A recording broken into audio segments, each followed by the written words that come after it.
Okay, sound check. Sound check lang.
Sound check.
Sound check. Miss G, can you hear me? Thank you.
Sa paglipas ng bawat oras, bawat minuto o kahit bawat segundo, marami ang nangyayari.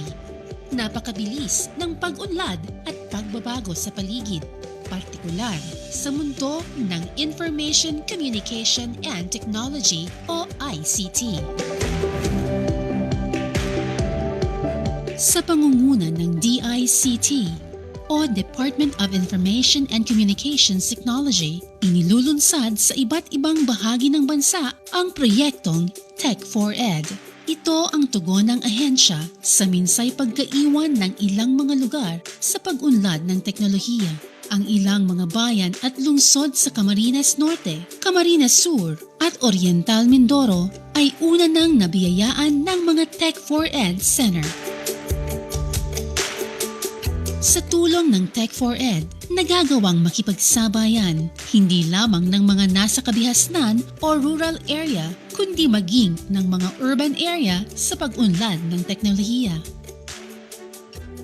Sa pamamagitan ng mga serbisyo sa Tech4ED, ginagawa nitong mapaunlad ang sektor ng agrikultura at pagninegosyo, lalong-lalo na ang sektor ng edukasyon.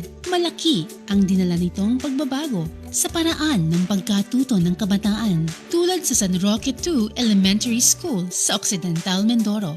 Parang yan yung tindahan na bibili sila sa una tapos nananawa dahil paulit-ulit na lang.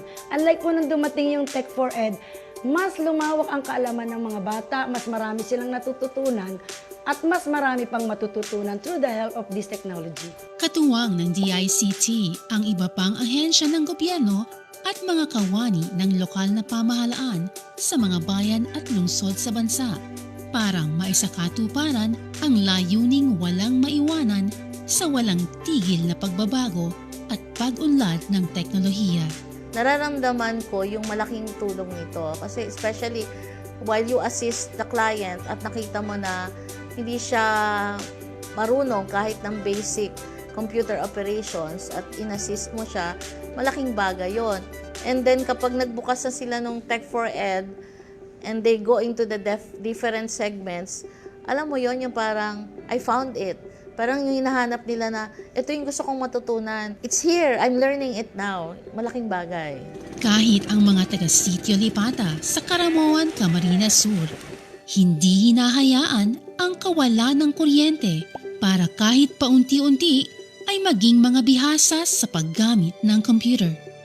So dati nare-left behind na yung mga community, yung mga tao dito.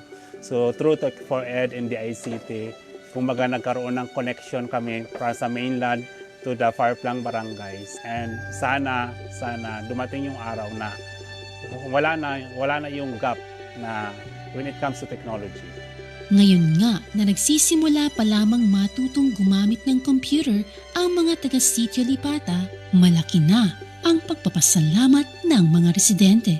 Kaya naman, hindi nawawalan ng pag-asa ang mga taga-roon na magiging posible rin na mas marami pa ang matutulungan ng proyektong Tech4ED kung magkakakuryente na sa kanilang lugar. Malayo na raw kasi ang naging pagbabago sa kanila kung ikukumpara noon.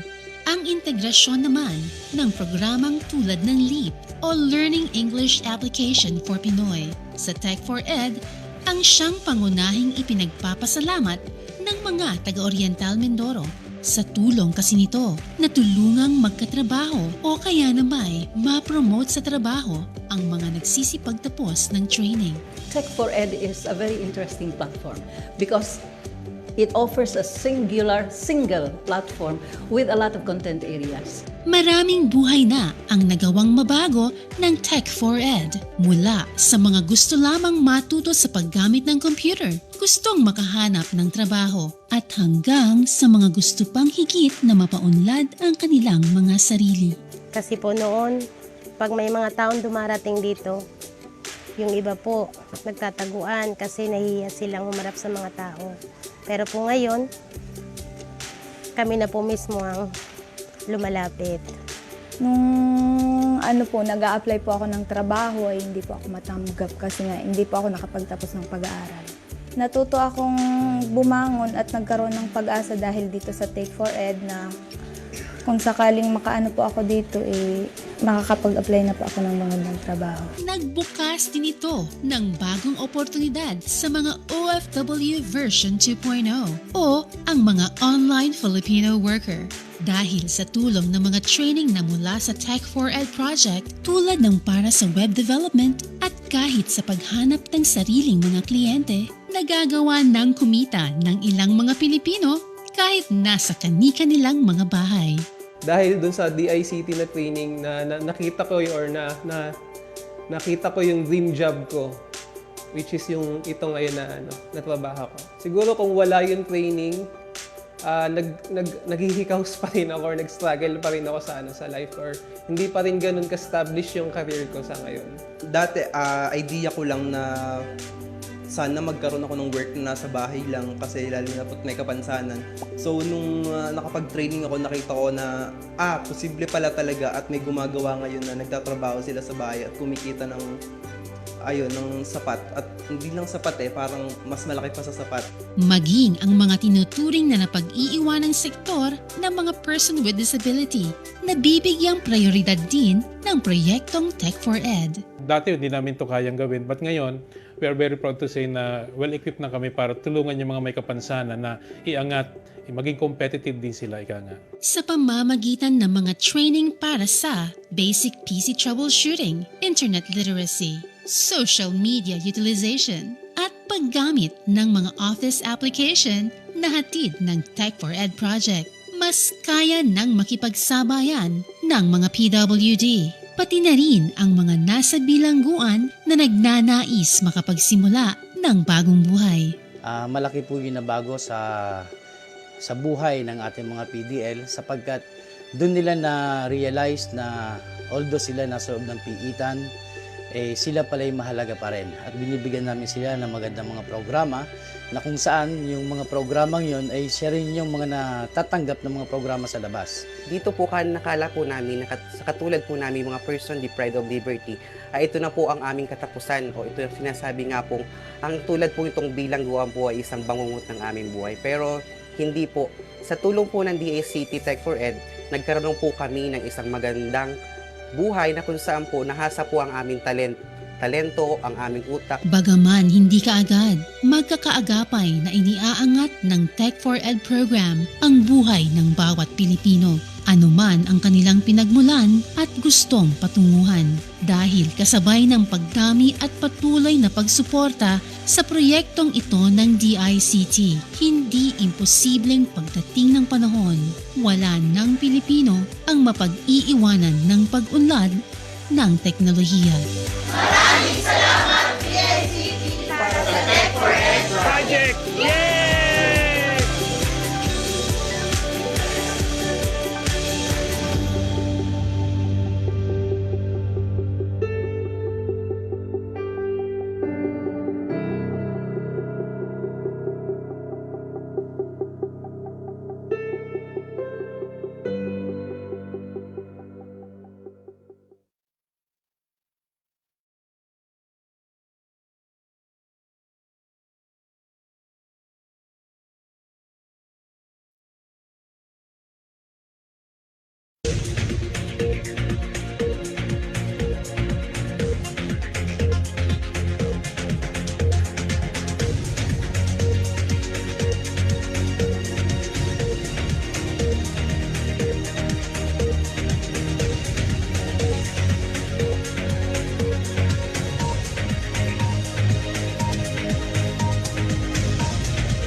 Let us bow our heads and place ourselves in the presence of the Lord. In the name of the Father, and of the Son, and of the Holy Spirit. Amen. Dear God, we glorify you for all the blessings you have bestowed upon us. We are truly grateful for them. Please pardon us for our shortcomings. Help us to amend our impieties. May we learn to pattern our lives through your Son's examples. Thank you for allowing us to share our knowledge and time with one another virtually. Father, bless our old endeavors, especially today's conference. May you send forth your divine wisdom to our speakers as they imparted effectively their God-given knowledge to all of us. May they be blessed as they continue to share their expertise to the people who needs them. Bless the participants as well, so that they would be able to obtain virtual information from this activity. May you bestow your blessings after this conference, so that we may share what we have learned and build a community of learning, especially during these trying times. May we realize that this activity should bring glory to you, Lord, in everything that we do.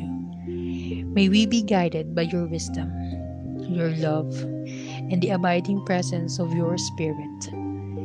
We make this prayer through Christ our Lord. Amen.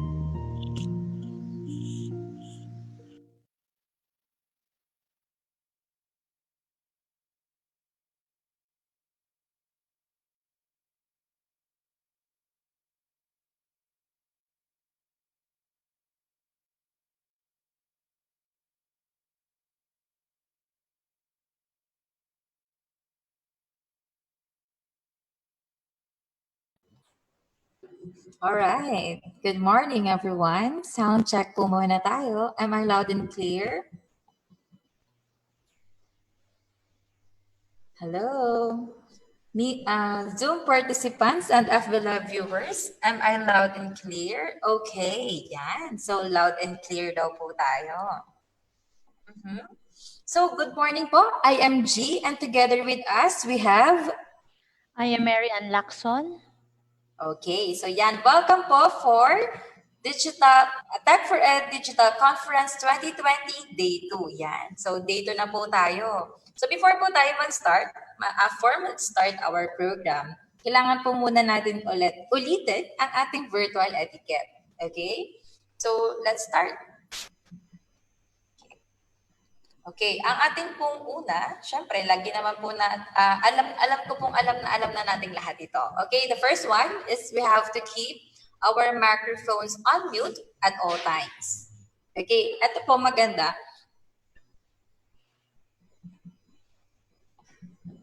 Hello?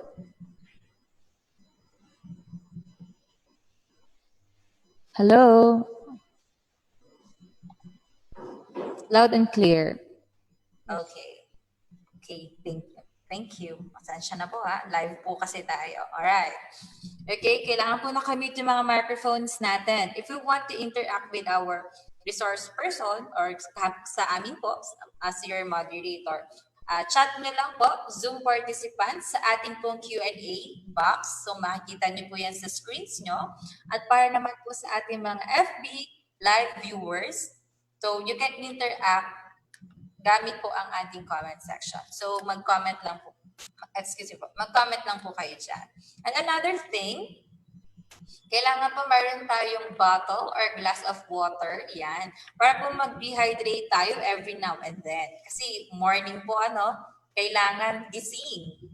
So, yung medyo kakagising lang dyan, yan. Alam ko, nagkakape pa kayo dyan. Okay.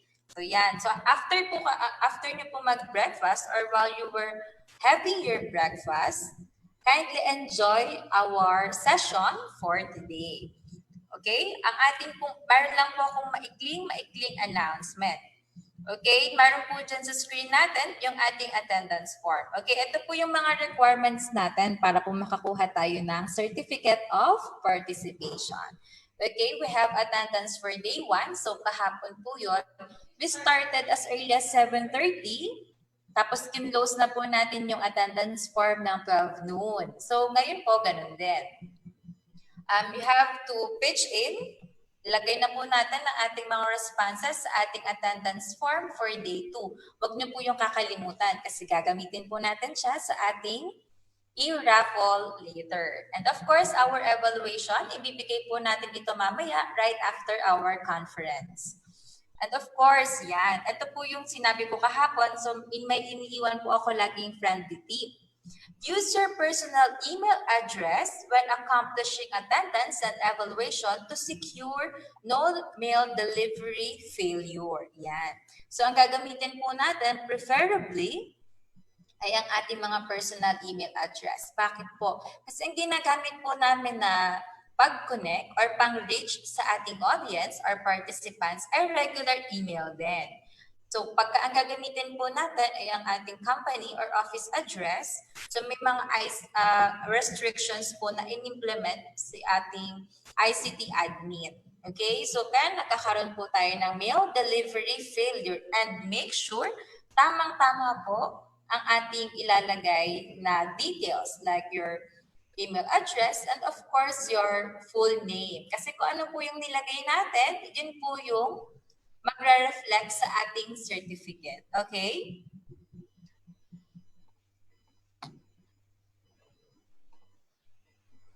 Okay, yan. So we would like to take this opportunity to thank our partners.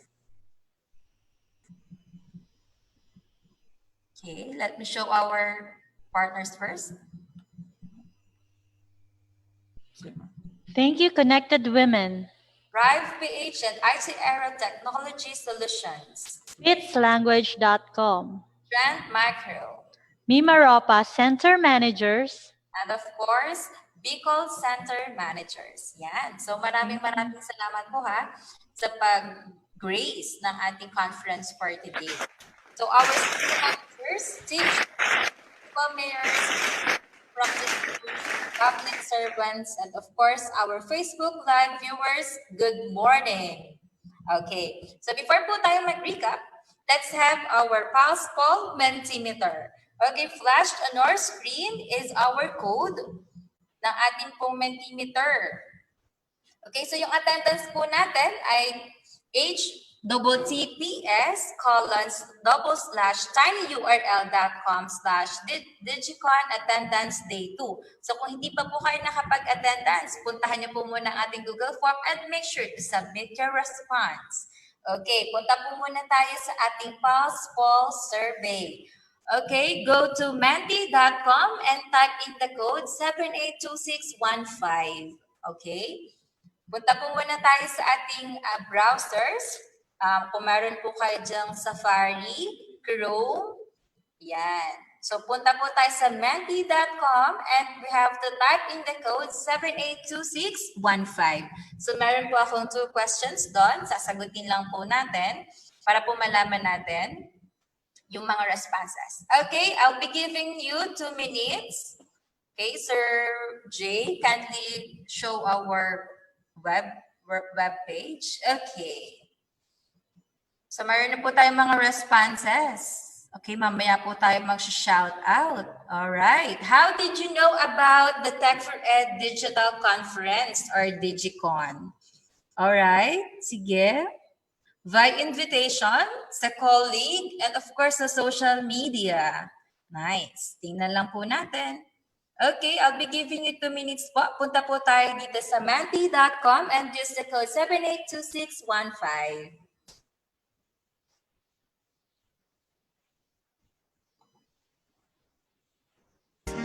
Para po sa mga nag-attendance na ang gamit nila ay mga email ng company, okay lang po yan. Pwede po rin kayo mag-send gamit naman po ang inyong personal email. So if i-filter na lang po namin siya. Ano pa, huwag po kayo mag-alala.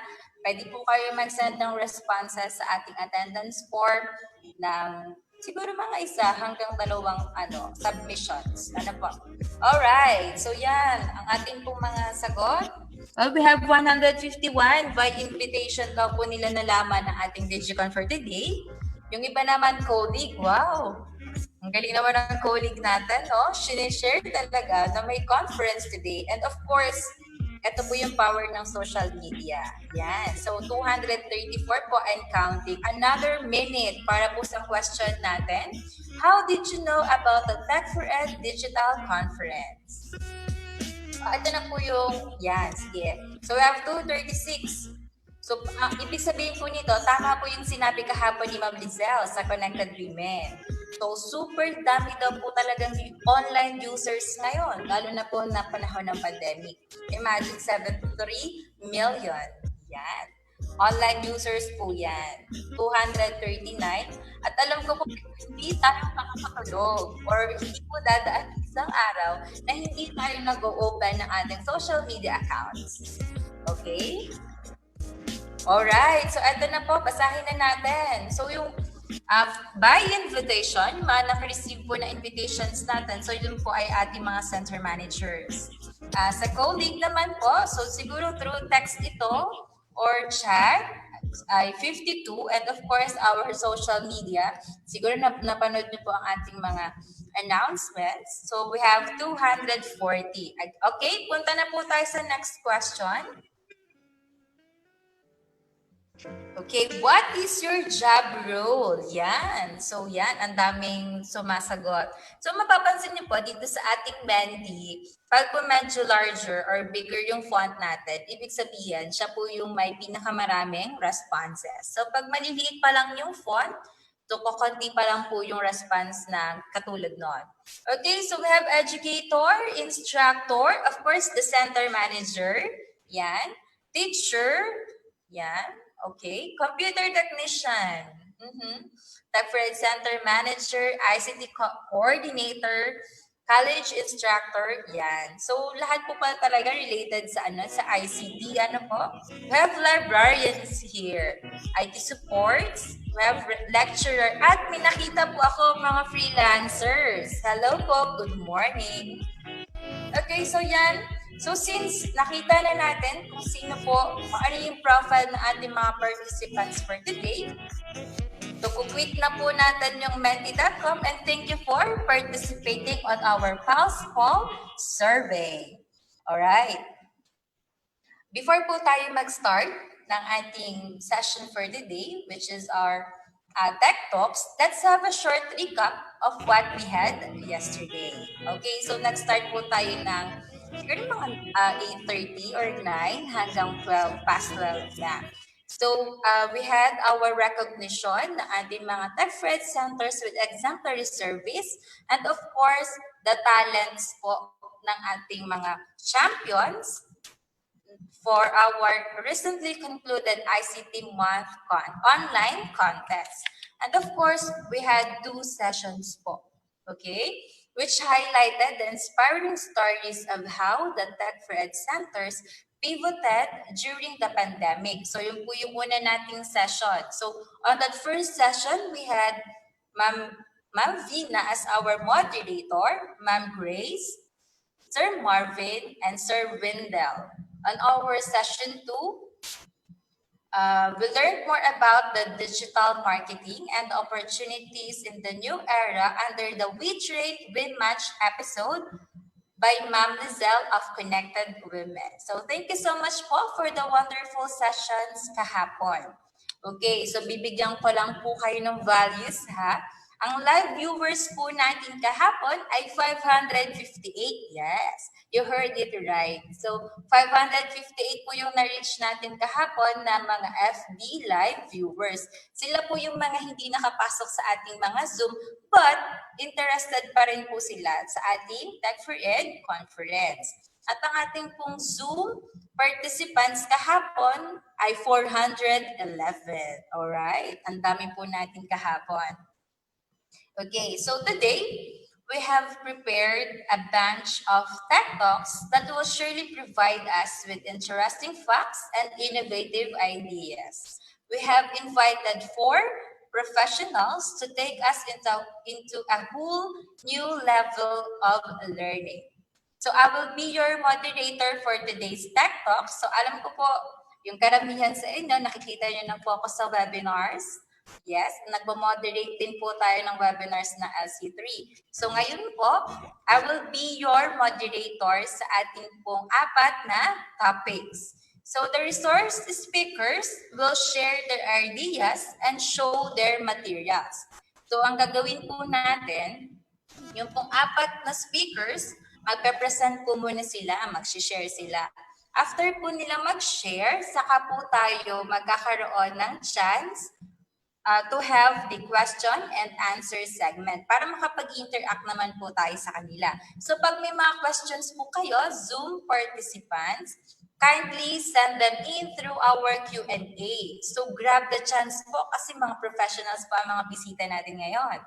Sa ating naman pong FB live viewers, ilagay nyo lang po yan sa ating comment section and our team will be filtering those and we'll try as much as we can para po ma-reach out natin siya sa ating mga speakers. Okay.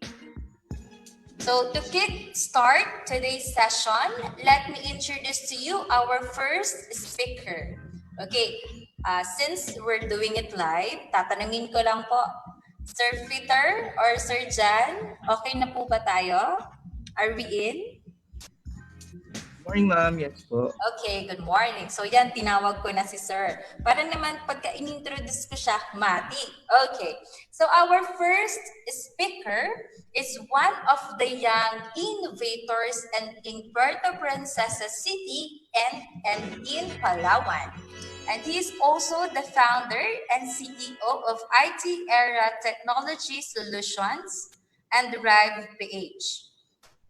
He is also the founder and the project chair of Go Palenque 3, notable countryside startups in Mimaropa. At ito po yung proud akong sabihin. Senior IT consultant of USED PH, Raketero App and Brand. He is also one of the Palawan International Technology Business Incubators Incubatees and now part of the PP management team. All right. Ang bangis ni Sir. So he is indeed a social entrepreneur and a volunteer member of JCI Puerto Princesa Oil. Ito po yung nakuha kong advocacy ni Sir. So parang ang ganda po nito. His advocacy is to ignite the creativity and equip young technopreneurs to be better and make impact in their communities. Ladies and gentlemen, please help me welcome Mr. Fheter Jan Calanday. And this is Tech4ED Digital Conference 2020 TechTalks. So Fheter.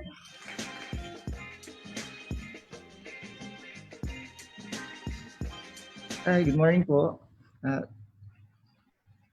Can I ask permission po to share my screen?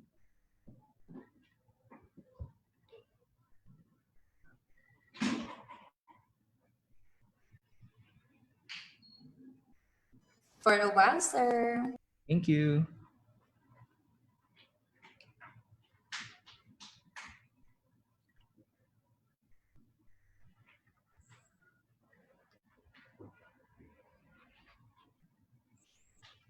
Yeah. So good morning, everyone. First, I would like to thank DICT family and, of course, our director, Cheryl Ortega, for this opportunity, and congratulations for the first DigiCon of DICT LCT. So my topic for this morning is the ICT innovations and opportunities in the new normal.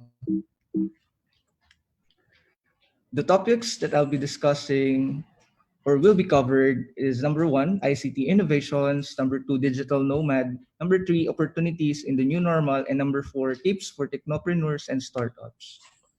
We all know that this pandemic redefined the way we live and the way we work.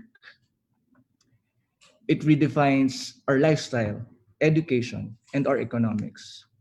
For our lifestyle, we all know that we need to have a social distancing. There will be no more crowd gathering, and there's a peak in high social media and online services usage. For social media, we all know the Facebook, Instagram, YouTube, and TikTok, of course, for entertainment. And for online services, there are a lot of services that arises during this pandemic: food delivery, e-commerce, subscription-based services, and app-based services. For the education, we now implementing the online classes, and there are a lot of short courses being offered not only in the Philippines but also in the neighboring country, and global courses that are being offered online. And a lot of it are for free. And also, this rise the digital and the IT-related courses. That includes the web development, the no-code mobile app development, the graphic design, social media marketing, e-commerce, data analytics, and even being a customer support and technical writing. Into our economics, the online presence are much in need for the majority of the businesses, LGUs, MSMEs, sole entrepreneurs. They will invest more on the social media appearance, reach, marketing, content, and branding. Also, the digital content and marketing is now very important, especially the quality and what's the content that you will be sharing on YouTube, Facebook, Instagram, TikTok, website, or even in your e-commerce platform. And the rise of the remote job spiked because sa ngayon, nagbabawas ng ating businesses of having a lot of people in their offices. So instead of bringing everyone na empleyado nila sa kanilang office, they gave the option for them to work at home. And we all know before the pandemic, ang taas-taas na ng rate ng mga tinatawag na nga na ating DICT na OFW or online Filipino workers. Ngayon, mas dumoble or naging triple sila. And there are a lot of platform that our kababayan can use. We have FreeUp, we have Upwork, we have Jobs PH, and a lot more. Okay, so let's move on the ICT innovations na itong pandemic naman din. Actually, before the pandemic, we already have a lot of innovations na nag-rise yan, and we are entering the Industry 4.0. But with the pandemic, mas lalong napabilis yung kanilang in-anticipate na mangyari for the next 3 years or 5 years. Nangyari siya ngayon na halos lahat nag-turn into digital, ang daming nag-close na businesses, ang daming nabago the way we live our life. So ito yung karamihan sa mga innovations during the pandemic naman. Yan, the rise of the contact tracing apps and system. Ito yung mga like QR code na matatrack nila digitally kung saan ka pumunta, sino yung mga nakasalamuha mo, anong oras and anong araw. And also the digital payment or the cashless transactions. Kilala na natin si Paymaya, si GCash, coins, and a lot of digital payment before the pandemic. Pero nung dumating yung pandemic, mas umusbong itong mga companies or itong mga platforms na ito. Ang sobrang tinamaan nung pandemic ay yung ating mga remittance center, yung mga traditional remittance center kasi bawal lumabas, bawal magtipon-tipon yung mga tao, and tinamaan talaga yung business nila. And it's time for them siguro na shake yung ating mga remittance center to innovate naman din. And a lot of them actually acquired or started innovating or creating their remittance wallet naman din. And the rise of e-commerce, web, and application. Before the pandemic, or few years ago, sobrang hirap mag-develop ng website because you need to spend 80,000 above para magkaroon ka ng sarili mong website. And every maintenance nun may bayad din. But nowadays, there are a lot of platforms that our kababayan can use na kahit wala silang technical background, kayang-kaya nilang gumawa ng website in the likes of WordPress, Wix, Adalo for mobile application, and a lot more. These platforms ay hindi nagre-require ng very technical na knowledge pagdating sa development.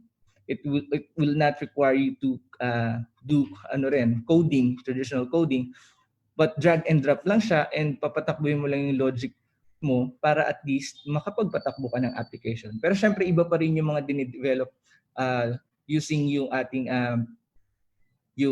hard coding because ito yung mga for the custom software na may special or specific functionalities na hindi kayang gawin ng mga templates na nandito sa ating mga no-code platforms naman din. Pero kung mga booking, e-commerce, kayang-kaya na gawin sa Shopify, sa Wix or sa WordPress. So wala nang makakapagpigil sa atin to create our own website naman din. And there are a lot of app-based services naman din.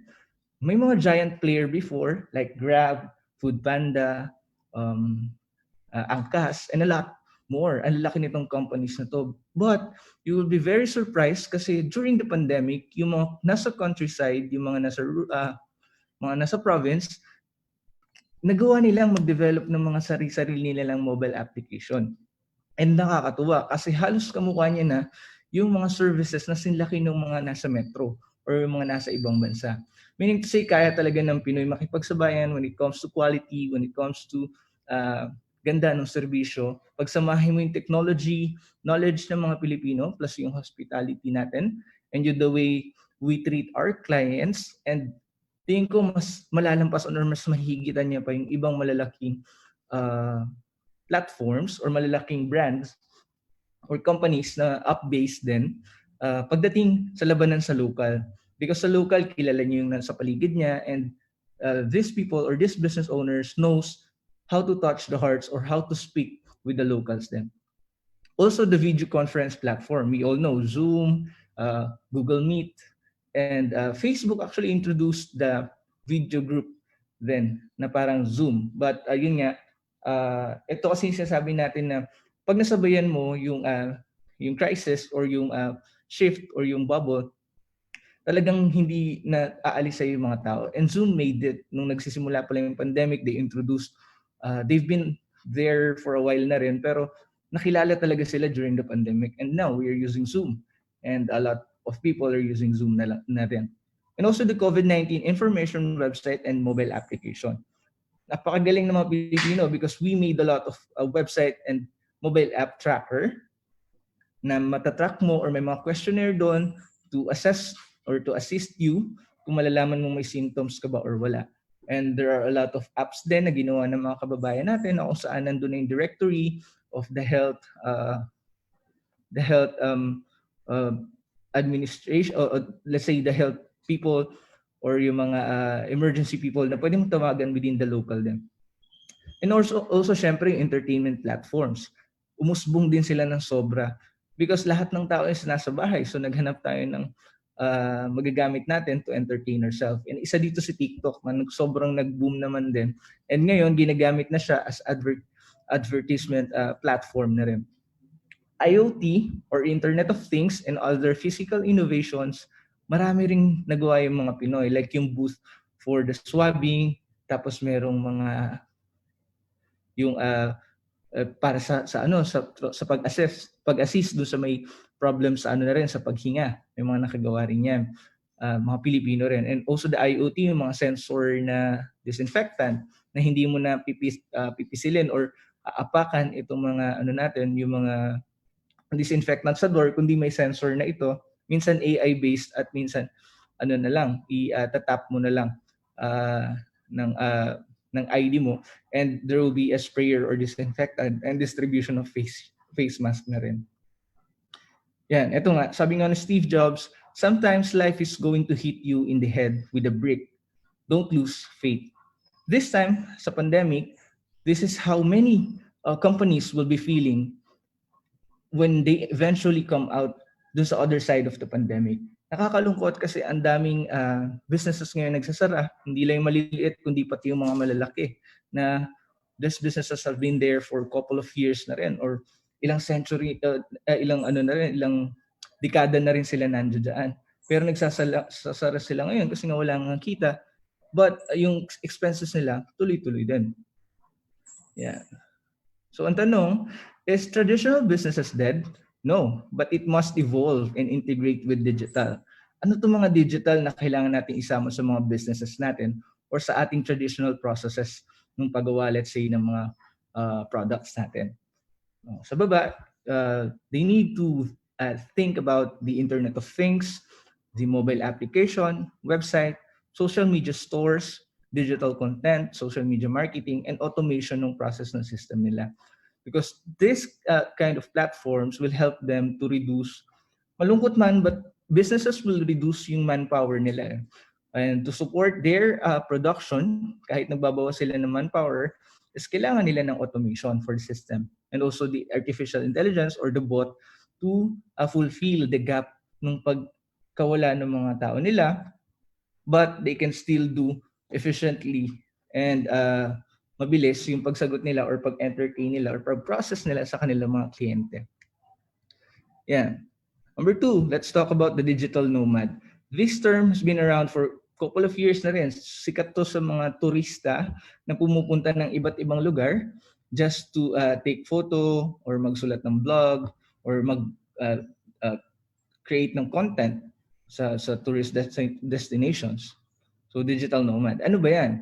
Digital, ito yung mga location independent jobs. They earned most of their income galing sa online, and they are not tied with a specific location. Unlike the traditional workers na nasa opisina tayo and kailangan 8 to 5, nandun lang tayo at hindi tayo alis. Sa mga digital na to, anywhere, basta may internet sila and meron sila equipment at may kuryente, they can do their job and they can earn, actually some of them or most of them earn more than the traditional workers them. Yeah.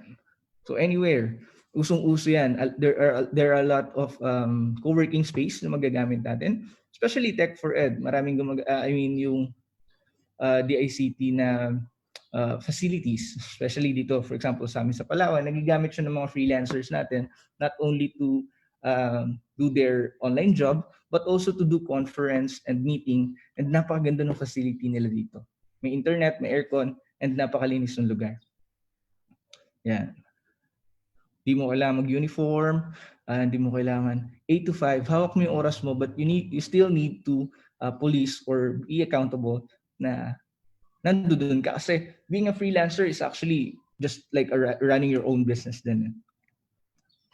Yeah. Ito usually na starter pack ng digital nomad. We just need the Wi-Fi, laptop or tablet, buzzing phone, city backpack, headset, notepad, refreshments or coffee, and of course, power bank and outlet din.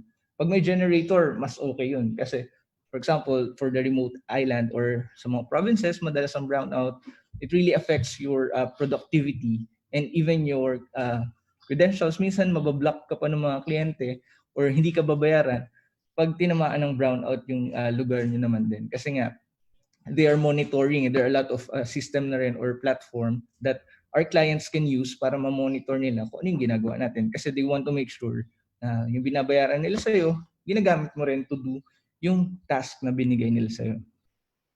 And so let's talk about the ICT opportunities in the new normal for the digital era. Yan. Sobrang dami ng pwedeng mong gawin ngayon. And though ang dami ring competition. Kasi syempre, hindi lang ikaw naman yung naghahanap ng opportunities. Sobrang dami na. Pero ang kagandahan sa digital kasi, equal lahat eh. Hindi sila naghahanap, madalas hindi sila naghahanap ng credentials mo, kung ano natapos mo, kung may masteral ka ba, kung PhD ka ba, or kung saan ka na nag-work. As long na makita nila yung portfolio mo na presentable, maganda, and nakita nila na marunong ka din to do the business talk with them or organize ka pagdating sa yung task with them, tatagal ka rin and makapahanap ka ng mga magiging kliyente mo. And meron ako mga kilala na from being a solo freelancer, they now own their own agency naman din. Dahil nagtiwala sa kanila yung client nila. So yan yung iba't ibang digital opportunities na pwede nyo magawa. Ang tanong ng karamihan, may time pa ba para mahabol ko tong mga to? Yes, of course. There are a lot of short courses na din na binibigay ngayon, not only dito sa Pilipinas, kundi sa ibang bansa din. Na libre yung karamihan. And karamihan may bayad, but mas mababa siya kaysa nung physical kang a-attend doon. And they issue like certificate. And short courses lang to, meaning yung pwede mong matutunan before for a couple of months, like 6 to 8 or 1 year, pwede mo na matutunan in 1 week or 2 week or ilang session lang rin. So what do you do next? First is to learn new skills. And sana digital related naman din siya. Learn digital marketing kasi kahit wala kang client for digital marketing, you still need to market your services online and digitally. Learn copywriting na basic kasi kahit pa paano you need to describe yourself and your services dito sa mga platform na ilalagay mo yung profile mo rin. Number 4, learn programming or designing. Ito yung mahalaga, especially when creating your pitch deck or creating your proposal, kailangan kaaya-aya din siya and nasa modern design na rin siya ngayon. Hindi na siya yung bara-bara na lang kasi nga mataas yung competition ngayon. So you need to step up yung game mo pagdating sa design. Number 5 is to join free webinars. Oo, join lang kayo dito sa mga to, especially pag ang usapan ay for MSME, for businesses na maliliit at medyo malalaki. Kasi dito, ang mangyayari sabihin natin, marami ka na natutunan, pero pag nag-networking event na session na sila after the webinar itself, pwede ka makita ng clients mo rin and baka makapag-collaborate ka with them. Number 6 is be resourceful. As long na may internet ka, access mo na lahat ng data na kailangan mo rin. So you need to be resourceful para hindi mo na kailangan gumastos sa malaki ngayon to start your own business or to start offering services sa mga nasa ibang bansa rin or sa mga ibang client din. Number 7 is to collaborate digitally. Build your network digitally. Ito isang mahalaga. Kasi sometimes the client, hindi niya lang kailangan ng copywriting, pero kailangan niya ng website, kailangan niya ng mobile app, kailangan niya ng layout artist or video editor. Kung meron ka mga kilala, pwede mo silang i-refer sa kanila and may commission ka lang na maliit doon. Or you can charge your client via package price naman din. Yan, so yun. We need to embrace the new digital normal. And also dream big, start small, but most of all, we all need to start. Matututo ka na lang habang ginagawa mo siya. So yan, let's move to the tips for technopreneurs and startups. Just a quick ano lang to. Yan. To give you an idea, or to introduce my company, ang main company ko is Fheter Technology Solutions. It is a countryside software development that provide world-class software solution focuses on custom software, payment integration, card payment, fintech, and artificial intelligence. We are currently in one of the we've been incubating of the Palawan International Technology Business Incubator. They help us a lot in networking, in learning how to do MVP or to create our BMC and so on and so forth. Yan, first, if you will start a startup or at least your digital agency, you need to build a team and you need to grow with them. So dapat yung masaya ka na kasama sila, and ito yung mga team na pinagkakatiwalaan mo rin. Kasi at first, wala ka pang pambayad eh. You're selling your vision and yung gusto mong gawin. So kailangan mo yung mapapagkatiwalaan mo na kahit na handang sumama sa'yo during those downtimes. Yan. Ito yung mga kasama ko sa Fheter. I'm the CEO. I am a technopreneur and senior IT consultant. I have my friend from college, RV Mayor, which is our CTO. He's a senior software engineer in a cross-platform mobile application. Cross-platform means he can develop mobile app for Android and iOS naman din. Then Marcelo III is one of our partner. He is a senior full-stack web developer naman. Just a quick history of three of us. May of 2012, I met a US startup looking for amateur developers. Ito ay isang American citizen. Then July 2012, we accepted the challenge. Nag-start kami sa isang spare bedroom lang, kinonvert namin into a small office. I am the employee number 1, RV is number 2, and Marcelo is number 3. Nasa ideation stage pa lang by that time. Then 2015, the company started its traction naman. From a spare bedroom, naging 2-story building na siya. From 3 employees, yung company na yun ay nagkaroon ng more than 50 staff. And kumita na siya ng more than $1 million. 2016, RV and Marcelo left the company to look for other opportunities outside that company and outside Palawan din. So naiwan ako doon. The company grew exponentially and it has now became a multi-million-dollar company and with more than 80 staff. 2018, RV and I founded Fheter Technology Solutions kasi na-feel namin na at the end of the day, you're still the employee ng company na yun. Kahit sobrang laki na nila, you're still being treated as a regular employee rin. So sabi namin, let's try our luck na magsimula ng sarili natin. So yun, puro frustrations, wala kaming masyadong capital kasi after ng work namin, ng 8 to 5, sa gabi na kami nagtatrabaho ng 360 days tuloy-tuloy para sa aming startup naman din or sa company namin. And in 10 months, wala kami kita, wala kaming direction, and negative yung revenue. Doon lang kami sa living area ko that time. Late 2018, sumali si Marcelo. 2019, late 2019, nag-quit na ako ng trabaho ko kasi nga, you cannot grow something na hindi mo i-focus din. So 2020, dyan nag-gain ng traction si Itera na sobra. We had 2 national projects, 1 international, and a lot of local projects na rin. And we got our offices then. And not to brag, but the company hit our milestone. We can now consider Itera Technology Solutions as a multi-million on peso company, and we've given 8 to 12 technology ninjas their part-time or project naman din na kumita na rin sila on the side of their full-time job. So the tip is to just start and everything will follow. Nung nagsimula kami dito nga sa apartment, for almost 10 months, 0 sales kami. 2 yung failed projects namin. Doon namin napatunayan na parang ang yabang natin nung nag-start, yung pala ang hirap pala din talaga. Iba rin talaga pag merong support sa resources kesa sa wala. Pero ang dami namin natutunan within the 10 months. And yan, wala pa masyado upuan, yung mga center table pa yung gamit. Ito importante, document your journey, whatever your project is, so that you can see or you can account yourself, you can see kung ano yung mga kailangan mo pang i-improve, kung saan ka nang galing, and you will be grateful dun sa journey mo naman din. You need to appreciate it.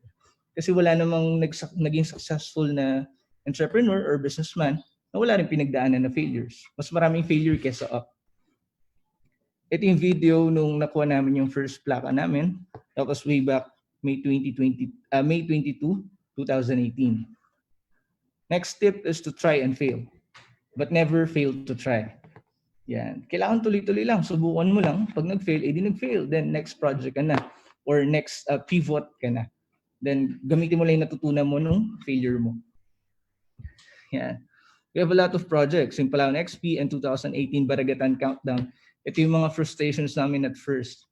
Yung pala may mali lang kami sa ginagawa or hindi pa kasi kami marunong sa business talk kasi we all are introverts kasi back then. Yeah, we got a lot of sleepless nights, very limited cash flow, no sales experience, introvert, yung expense namin mas malaki sa income namin. Kaya very important para sa mga magsisimula ng business or agency na do it on the side. Kung may trabaho ka ngayon, huwag ka munang umalis sa trabaho mo. Do your work, 8 to 5 job. Then after that, maglaan ka ng time to improve yourself or to create your, to develop your startup or your company. Yan. Wag yung, okay, gusto ko mag-start, alis na ako agad sa trabaho. Hindi yung practical. Because pag nag-start ka, meron talaga at merong expenses. Yan. Next tip is to be consistent. Build the momentum. When we started our daily grind 365, doon na nangyari yung mga magagandang bagay sa Itera Technology Solutions. Yan. Tuloy-tuloy. Kahit walang kliyente, tuloy-tuloy. Kasi once you build the momentum, doon na darating yung mga opportunities. So 2019, we got our first office. Yan, you need to constantly be in do mode. Nakakuha na kami ng office from my apartment then. 2019, late 2019, dumami yung engagement ni Itera.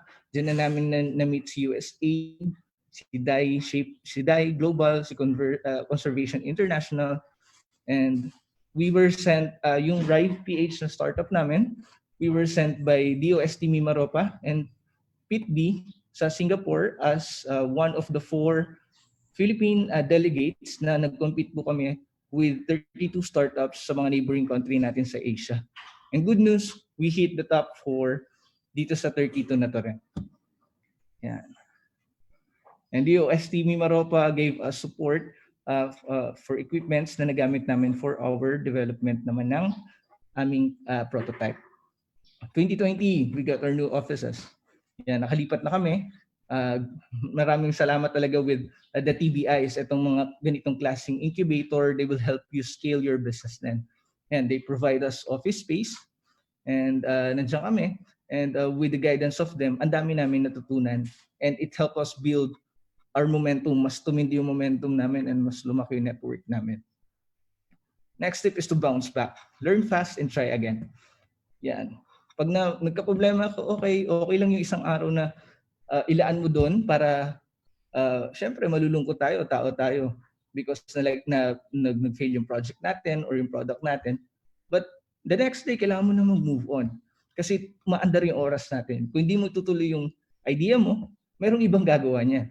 Always think na meron nag-work 24 hours para kunin yung lahat sa'yo. So, ganun. Bounce back ka lang. Hindi yan sa lalim ng binagsakan mo, kundi sa taas ng tatalbugan mo.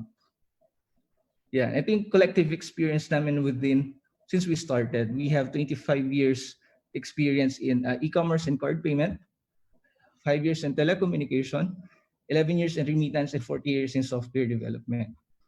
Ito na yung nagkaroon na kami ng more than 10 local projects, 5 national and 6 international naman din. And here are some of our some of our startups, and yung mga startup na nag-invest na rin kami kahit paano. Ito yung mga companies na yun. Yeah. The next is be unstoppable. Grind while they sleep, learn while they party, save while they spend, and dream while they wish. Yeah. So during pandemic, kasi kami, nabanggit ko kanina, nasanay kami na 365, tuloy-tuloy yung trabaho. So during pandemic, wala kami magawa kasi naka-lockdown lahat. So I, and together with Emmanuel Agas, Rachel, and Kate and Maki, nagtulong-tulong kami. Nakita namin yung problema sa food distribution. So we spearheaded Go Palengke. Go Palengke was founded March 27, 2020. Ito ay isang farm-to-table and grocery delivery platform naman din na ginawa namin sa Puerto Princesa. And within 1.5 months, we have served more than 3,000 packs and nakapagdala kami ng more than 800,000 sales to our local suppliers in 1.5 months. Ito yung mga gumagawa ng longganisa, nagtatanim ng mga mais, gumagawa ng mga tosino, and kung ano-ano pa, mga kakanin. And we also help 25 to 30 volunteers. They earned through Go Palengke. And nakakatong story is, yung isang tricycle driver na sabi niya, okay na sana yung kumita ako ng 30 pesos ang araw kasi bawal magbiyahe before nung ECQ. Kami lang yung Go Palengke lang yung nabigyan ng certificate to go around to deliver food nung time na yun or maging logistic when it comes to food. So nung araw na yun, kumita siya more than 800. So maluwa-luwa siya. And sakto, ano pa yun? Mother's Day.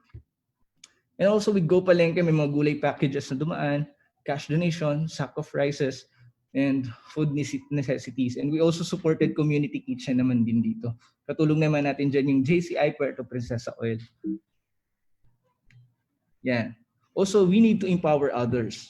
Share your knowledge, share your experience, and be a blessing to others.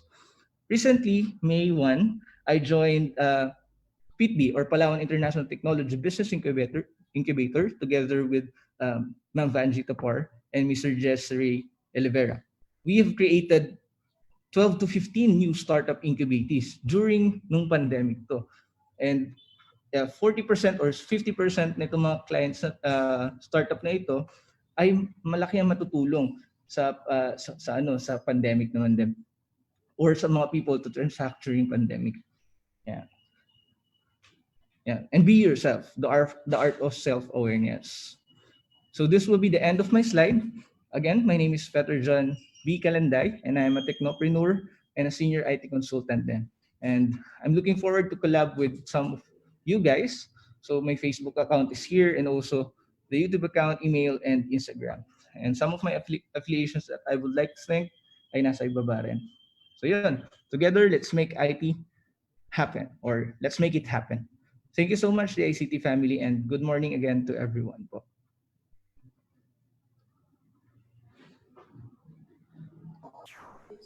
Okay, there we have it, Sir Fheter. All right, maraming salamat po. Napakaganda ng talk ni Sir at talaga po showcase niya kung ano na po yung mga emerging technology ngayon na sa pandemic. Ano po? Yeah, so yung major takeaway po natin dun sa talk ni Sir is we really need to challenge ourselves. Yan. Kailangan po i-break natin yung shell kung saan po tayo naka-enclosed ngayon. We have to grow para po magkaroon tayo ng personal development. Umalis din po tayo sa ating comfort zone kasi po ngayon ina talaga ang digital or yung ICT. So ang theme nga po natin ngayon or yung topic ni Sir is ICT.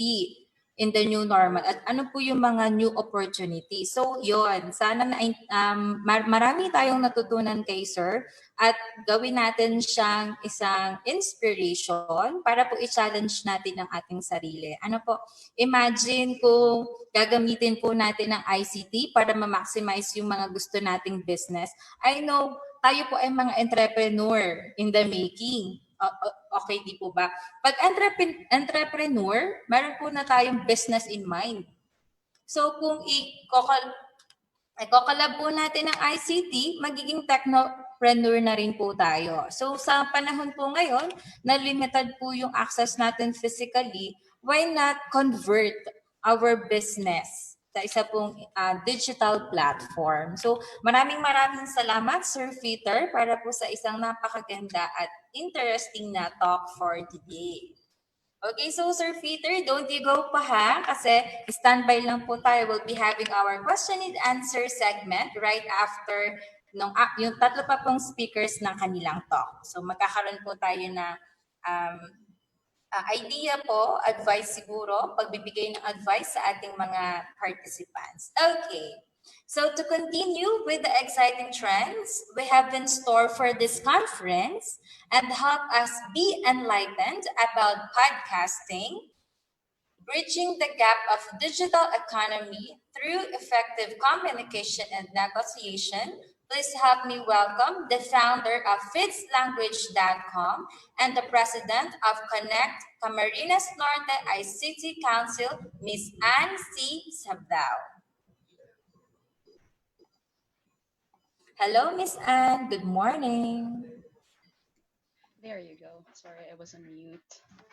Okay, good morning everyone, to our regional head, Miss Ma'am Chang Ortega, and the ever gorgeous Tech4ED Center's managers and viewers. Good morning. I hope that everybody's safe and everyone is doing fine, especially this, pandemic season. I'd like to take this opportunity to thank everyone, to thank the ICD, especially Cluster Luzon, Cluster 3, for letting Fitz Language join this prestigious event. To discuss about podcasting and bridging the gap of digital economy through effective communication and negotiation.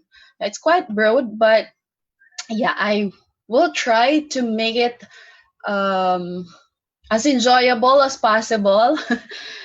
Mapapaisip ka kasi talaga. So, ano ba yung podcasting? Ano ba yung communication? Good communication skills, especially this pandemic. Is there really in it when you have a good communication skills? Paano mo siya gagamitin this pandemic? How it affects a lot of people or a lot of online freelancers these days, or even the public school teachers these days. So, mapapaisip ka din why and how it affects the digital economy, especially this season. So, let me tell you a beautiful story. Looking back 6 years ago, before I started my online business, I remember it was my habit to post a few of my thoughts in one of the platforms in Europe. Since I love giving my unsolicited opinion, especially in terms of English, I used to post my audio tips in English, just an audio things. I am not really into vlogging because way back before, vlogging is not that famous. So audio is quite fine. Audio is quite good because people will not see your face. You can do whatever, you can do whatever you want.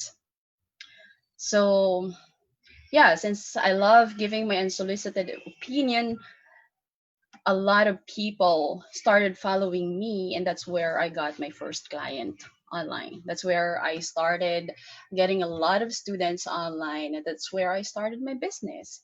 So there you go. I guess, sorry ma'am, I guess I shared my slide. I sent it. Should I do the presentation instead? Hello. Gazel? Ma'am, for a moment po, our technical Sure. team. Thank you. Yes. Your presentation. All right. Give me 1 second. Okay, so hindi ko pa siya makita.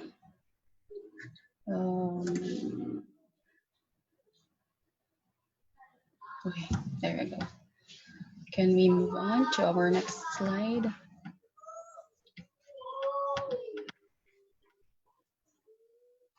There you go. Okay, so since, my topic is all about podcasting, the importance of podcasting, and to bridge the gap of digital economy through effective communication and negotiation, let's try to define what is digital economy nga ba? Ano ba yung digital economy talaga? Kasi all over places na siya. Ano yung digital economy? It is one collective term for all economic transactions that occur on the internet. Just like what the other speaker or sir was discussing earlier. Everything on the internet, every transaction, it is included in the digital economy. Okay? It is also known as the web economy because everything is being done on the internet. With the advent of technology in the process of globalization, the digital and traditional economies are merging into one. So now, nagkakaroon na tayo ng wider idea. Kung before hindi natin matanggap, parang alam mo yan, when I was starting my business, lagi kong naririnig yung question ng tao, how the people are paying you? How do you survive with your business? Your students are not here in the Philippines and yet you are being paid. So since the pandemic sets in, yung tao nagkakaroon na ng malaking idea, nagkakaroon na ng malawak na idea kung paano nangyayari yung mga transactions online. So at least now people are becoming aware of what's digital economy, I should, so to speak. So, but let's take a look at the different concepts of digital economy. We have social media, search engine optimization, blog, banner ads, podcasting, and many others. So what we are going to talk about today is all about podcasting. Bakit nga ba importante si effective communication and negotiation kay podcasting at bakit importante din si podcasting? So let's try to define effective communication and negotiation. So communicating effectively is crucial for an effective business negotiation. Your goal is to make yourself and your position understood, and this relies on your communication ability. In a negotiation, there is no room for communication breakdowns and misunderstandings, especially now na pandemic siya. Very important that your message is getting across your audience. So very, very important na meron tayong good communication skills and negotiation. Bakit nakasama si English? Why English is into it? Because internet's language is English. Everything is being done mostly in English. We can speak Tagalog just like what I am doing now, but most of the time, mas preferred ng tao ang English, right? Kasi global language siya, international language siya. Thus, meron akong nabasa, sabi nila, bakit ang tao nagkukumahog mag-aral ng English? Bakit ang tao nagkukumahog sila na i-improve yung communication skills nila? They really put effort, money, and time just to really improve their communication skills. For one, bakit nga ba? Sabi nila, hindi naman siya language ng matatalino, hindi rin siya sukatan ng pagiging matalino. It's not a measurement of intelligence, they said. But I would say that it is the most suit language of the latter. Kasi sabihin man natin or hindi, kahit gaano kadami yung pera mo, we still long for that, for that skills na maging effective communicator ka and negotiator, especially if you're doing business, or especially if you have, if you are really longing to be promoted in your, in your career, in your profession, then really effective communication and negotiation is very important. So how do you make your communication more effective?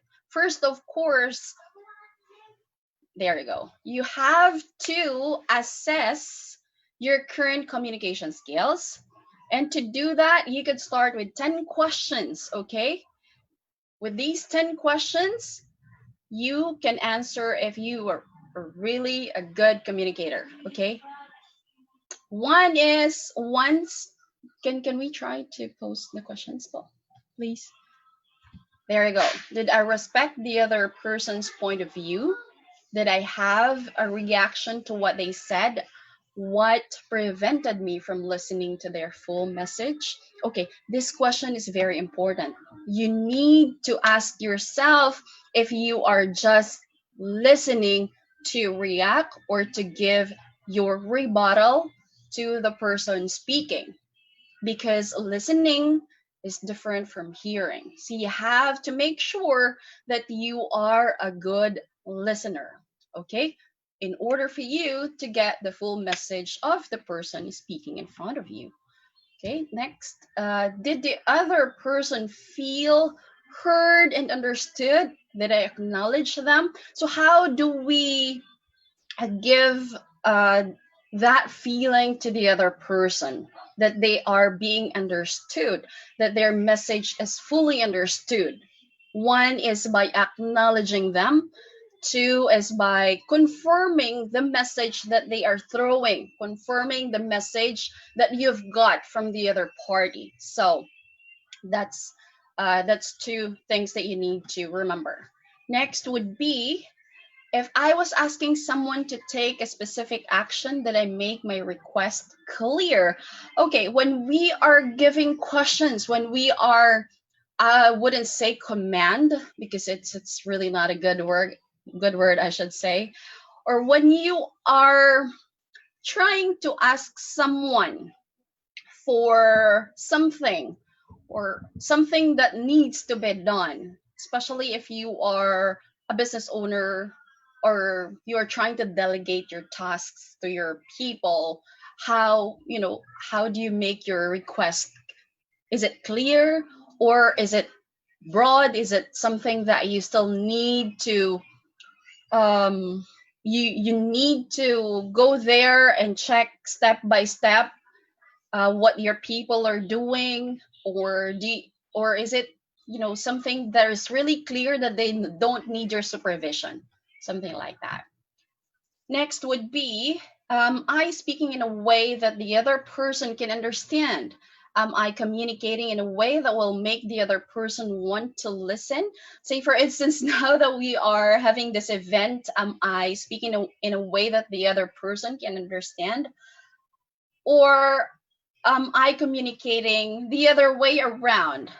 Things like that. And it includes your body movement. In this question, it includes your body movement, because body movement says it all. Most of the time, we hear this cliche quotation that action speaks louder than words. Cliche it may sound, but it's still true up to the present time. So let's proceed with our next one. Am I checking to see if the conversation was successful? Am I checking to see if the conversation is successful? Yes, especially now, when everything is being done online, sometimes the speakers, well, this part, very challenging siya ngayong pandemic, ngayong everything is being done online. How will I know if the people who are listening or watching me is still engaging?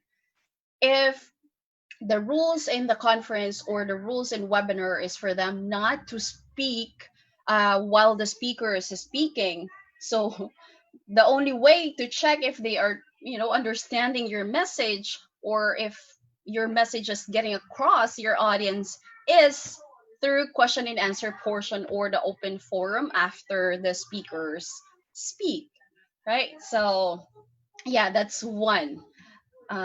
Next would be, was I communicating openly without prejudices, expectations, or judgment, or I was focused on having to be right or on having my point of view to be accepted?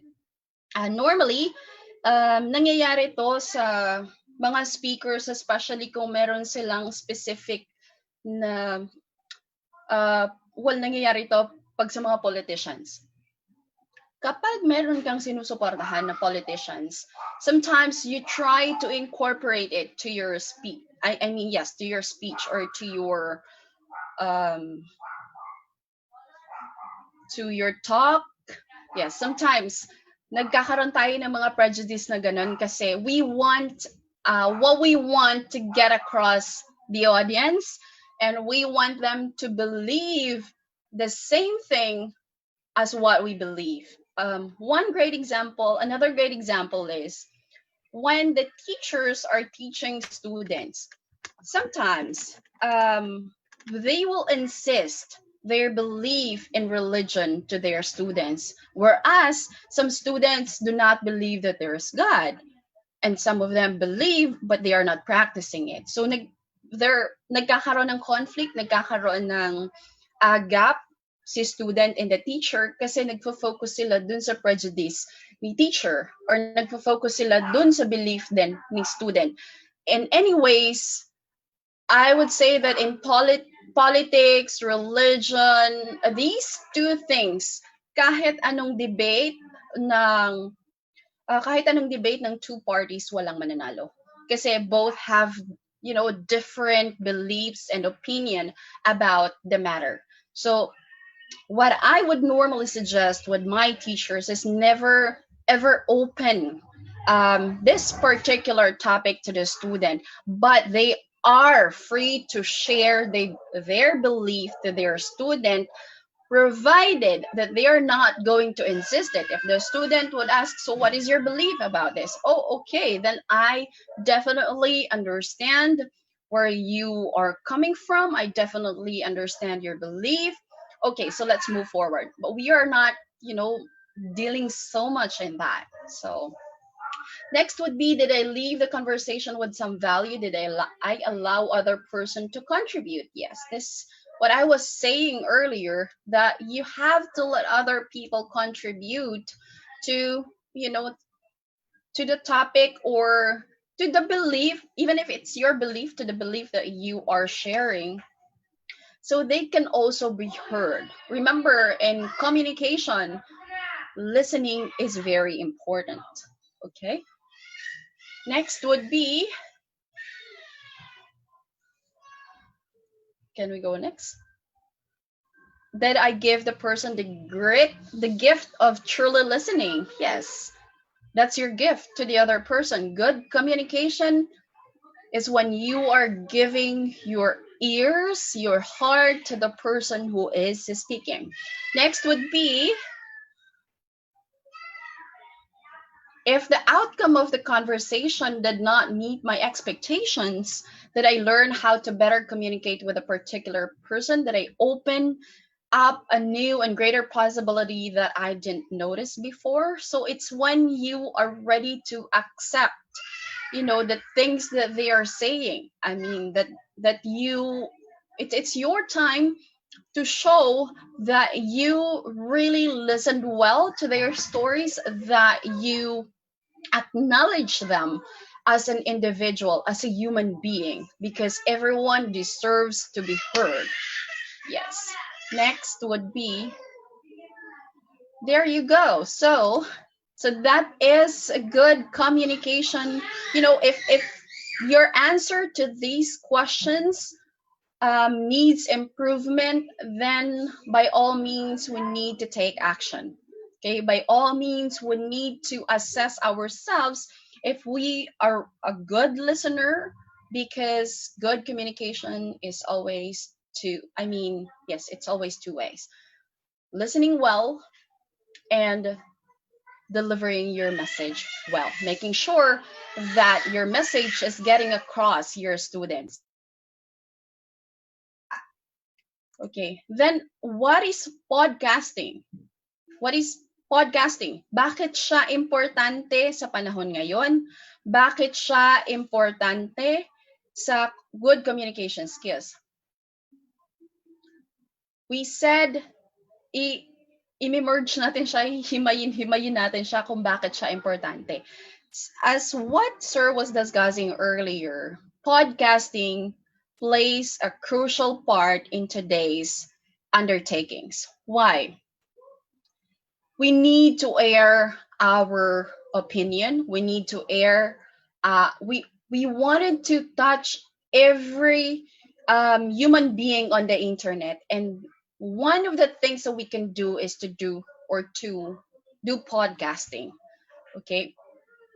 Ano ba si podcasting? It is the practice of using the internet to make digital recordings of broadcast available for downloading to a computer or mobile device. So, kahit walang internet, kapag ka na-download mo yung isang podcast, pwede mo siyang pakinggan paulit-ulit. And that's where you are going to learn more. So, paano siya makaka-add sa communication skills, sa good communication skills? Then you have to listen to it many times para makuha mo yung gusto mong matutunan sa isang bagay. Right? Kung ang dilemma mo, hindi kasi ako marunong mag-present, nahihirapan ako magsalita sa harapan ng maraming tao, then by all means, you can download podcasting, series ng podcast about being a good communicator. Ano yung mga tips? Ano yung mga dapat kong gawin? Pag paulit-ulit mo siyang naririnig, pag paulit-ulit mo siyang ginagaya kasi meron kang gagayahin sa mga series na yun, then by all means, nagre-retain siya sa isip mo at nakaka-form ka ng habit. So, yun. Isa yun sa mga purpose ni podcast. Okay? For instance, paano nga ba maging good business person? Paano nga ba mag-negotiate properly? Anong gagawin ko? Then by all means, you can download some podcast series about business, about being a good negotiator. Ano ba yung mga bagay-bagay na dapat kong tinatandaan bilang isang business person? Dapat mong tinatandaan na dapat magaling kang makipag-negotiate sa ibang tao. Sa clients man yan, sa partners, or sa collaborators. Okay? So, paano nakakatulong si podcast naman kay business kung si business merong podcast? Podcast can bring you traffic. When I say traffic, if you have website, it will bring traffic. It will bring audience to your website. It will bring traffic, audience to your Facebook page if you don't have a website yet. Okay? So, okay. If you want since most of our audience are Tech4ED centers, it would be a great value to your community if you can use podcast to inform the community of the services that you have, of the things that you are doing, because podcast works like a radio, an online radio. So you can use podcast. Two is, I would like to acknowledge lang din kung ano yung nagawa ni Tech4ED Center. Singit ko na rin yung kwento. During pandemic, the ECQ days, I was having a hard time buying my laptops, headsets for the people in the office kasi hindi siya essential, so hindi siya na-deliver from Manila kapag umorder ka. Then, nagkaroon ng short supply si laptop ko, headsets ko, kasi dumami din yung teachers namin. Because yung teachers ay naghahanap din ng work during ECQ, wala ding magawa, ayaw nilang ma-confine lang din naman sa loob ng bahay nila. So, they chose to work either at home or sa office. I would like to thank Tech4ED centers na nagpahiram sa amin ng laptop and the headsets in collaboration with the DICT Camnorte, with through the leadership of Miss Pinky Nepomuceno. So, nagkaroon ng collaboration, nagkaroon ng uh, napahiram nila kami na gamit namin during pandemic. So, bakit ko siya sinama? Bakit ko siya sinasabi? Kasi, if you are really good in communicating with your collaborators, with your partners, as a business person, with your clients, by all means, dadating yung, alam mo yun, yung help na hindi mo ina-expect in times like these. Dadating yung hindi mo talaga siya ina-expect na, oh, i-approve nila ako. Just, I reached out, can we do something like this? Baka po pwede naming, mahingi yung tulong ng mga Tech4ED centers. If ever meron din kaming teachers na malapit sa Tech4ED center, baka pwede silang mag-work doon. Baka pwedeng magamit natin yung facility kung hindi namin mahihiram sa office. That is a product of good communication skills. Kasi hindi mo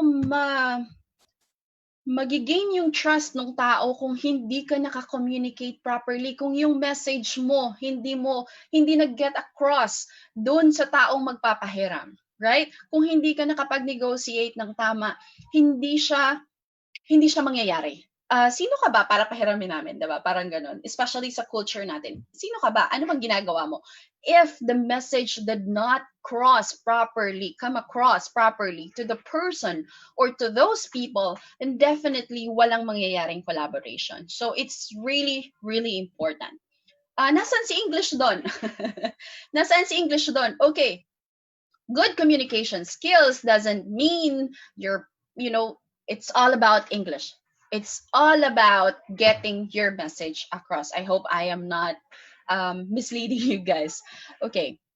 So going back to podcasting, business podcasts come in all shapes and sizes, such as a presentation to prospective customers or a new policy announcement to employees. This is what I was saying earlier.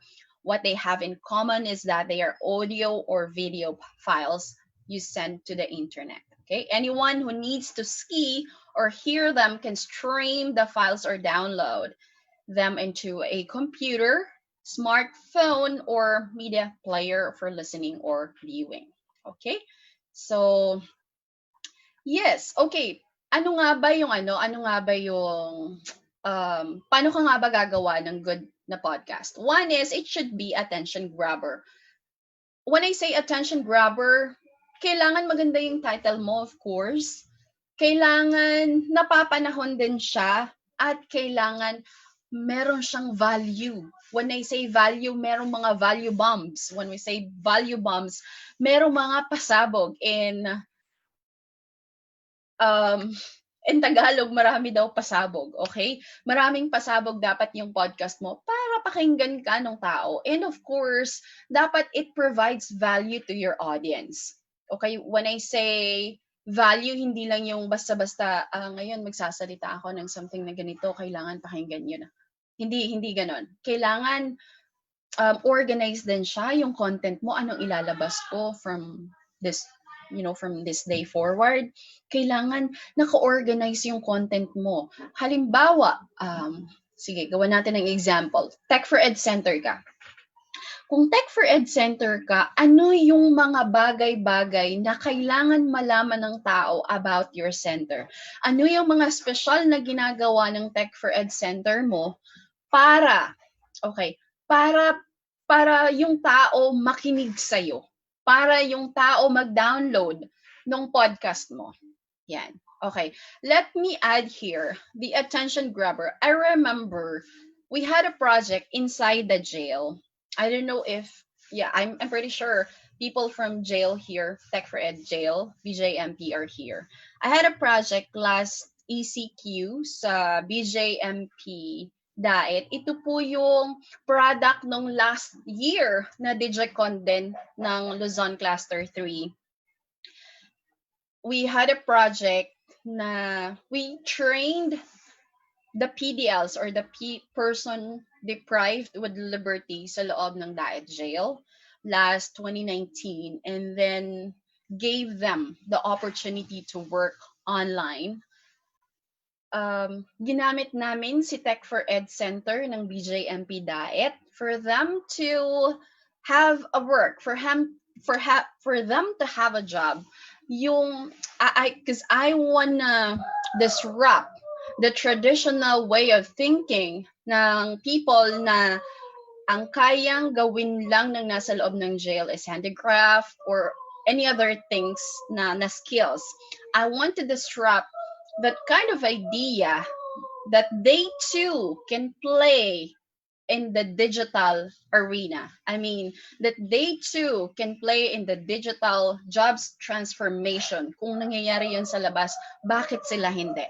We have the equipment from the DICT. We use the computers from DICT. We use the internet ng kanilang facility. So, hindi siya, kumbaga, wala kaming nalabag na rules, but we were able to give hope to these people na paglabas nila, walang prejudice na mangyayari na dahil nakulong ka, wala kang opportunity outside because online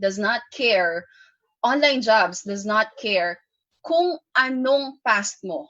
Ang pinag-uusapan sa freelancing, ang pinag-uusapan sa online is anong skills ang pwede mong ma-contribute dito sa kumpanyang to.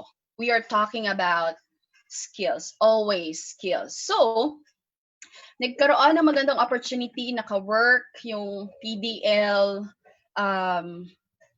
nagkaroon siya ng hanap buhay sa loob. So, isn't it a good venture? Isn't it a good idea na si Tech4ED may malaking magagawa sa community? With the right collaborations, with the right people to tap with, merong malaking magagawa at marami pang opportunities na mabubuksan si Tech4ED Center. So, isa lang si podcast sa maaaring maibigay ko na tips na pwede pa nating ma-reach out, yung, reach the community. Pero marami pang bagay na pwedeng gawin. So, ayun, that's one of the things na pwedeng maging collaboration ng community nyo sa different companies like us. Okay, next would be you express your thoughts and ideas freely. So, sa podcasting kasi, yes, we express our thoughts and ideas freely. Just like what I was sharing earlier, na I was just expressing my thoughts and ideas freely online. And then, boom, pumasok yung madaming clients, pumasok yung madaming students. And that's where us now. We hired more teachers online. We hired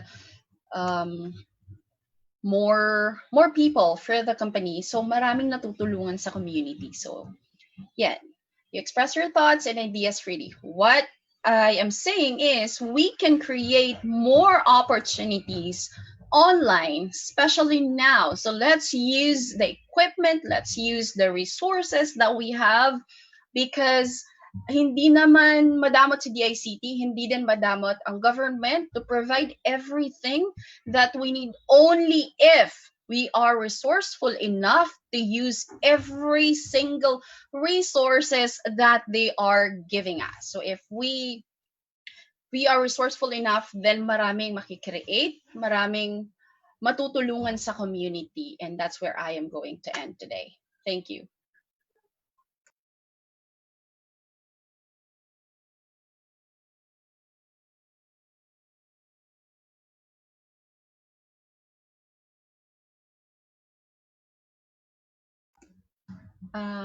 Okay na, ma'am?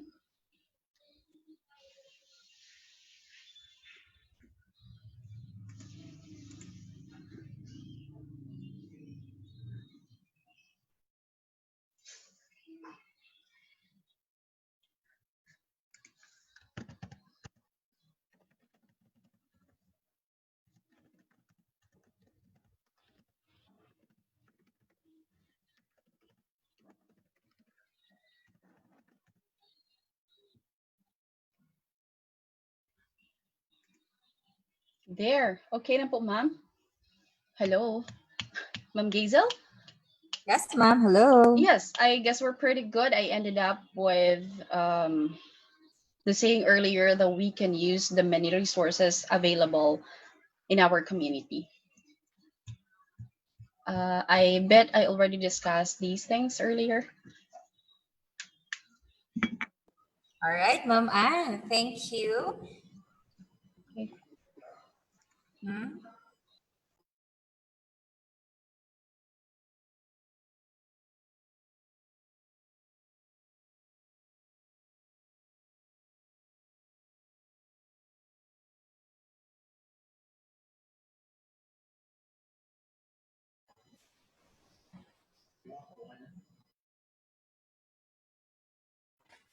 All right, thank you, Miss Anne. So yung takeaway natin dito sa presentation ni Ma'am. So yung topic niya is podcasting, bridging the gap of digital economy through effective communication and negotiation. Di po ba yung panahon natin ngayon, parang uso na yung mga digital marketing. Kumbaga, lahat dinadaanan natin sa digital. Let's say, for example, digital platform. Let's say, for example, ang pinakamaganda dito sa presentation ni Ma'am, she highlighted how effective communication paano niya matatransform yung ating business or yung matatanggal na yung gap ng digital economy gamit lang yung effective communication. And one thing na maganda doon, kailangan marunong tayo mag-English. So sabi nga, hindi naman we should be confident, no? Hindi kailangan na fluent talaga, na super galing natin mag-English, but we have to take one step at a time. Okay? Kailangan muna maging confident tayo. Pag naging confident na tayo, then that's the first step. Ano po? Kaya na natin magsalita, kaya natin humarap sa camera, kaya na natin makapag-negotiate, at kaya na natin makapag-communicate sa iba. Okay, so that's our major takeaway, Ma'am Ann. Maraming salamat po. So, please stand by lang po, Ma'am Ann and Sir Fheter. Hopefully po ay nandito pa po kayo sa ating Zoom room. So, let's break the ice once again. So, tapos na po tayo sa ating first two speakers. The first one is Sir Fheter. Ang kanya po ang topics ICT in the new normal and the new opportunities din po. Tapos si Miss Ann, ayun naman pong ating podcasting. Okay, so let's break the ice by staging our ear raffle with Miss Mary Ann Lacson. Ma'am Ann.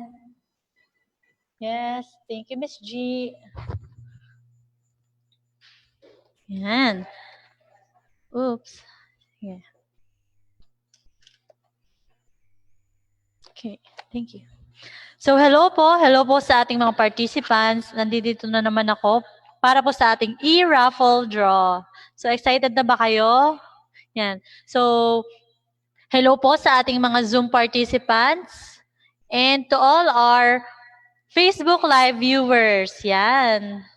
So yan.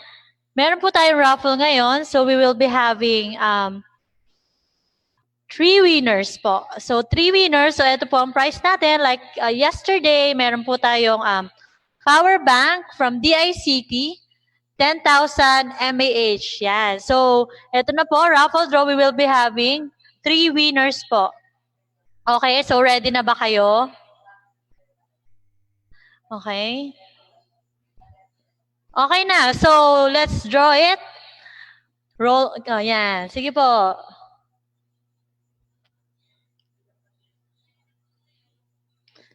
Yan. Congratulations, Mr. Mario Jan Gonzalez de la Vin. So, paki-confirm na lang po if you're an FB live viewer, paki-chat na lang, paki-comment na lang po sa ating live broadcast. And if you are a Zoom participant, paki-message na lang po sa ating Zoom chat. Mr. Mario John Gonzalez. So, may confirmation na po ba tayo sa ating FB live? Let me check. Live viewer, paki-chat na lang. Nandyan po ba si Sir Mario? Sir Mario? So, medyo delay po tayo sa ating Facebook Live. Yan. So, nandito po ba siya? Yan, nandito po sa ating Zoom participant si Sir Mario. So, congrats po, Sir Mario John Gonzalez. So, ito na po ang inyong power bank. Okay po, let's draw once again. Kasi meron na pong winner. Next winner!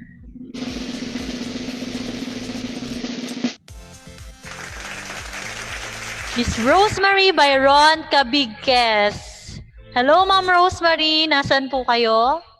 So if you are a live viewer, paki-comment na lang po sa ating FB Live. And if you are a Zoom participant, paki-chat na lang po sa ating Zoom. Ma'am Rosemary. Nag-confirm na ba si Ma'am Rosemary?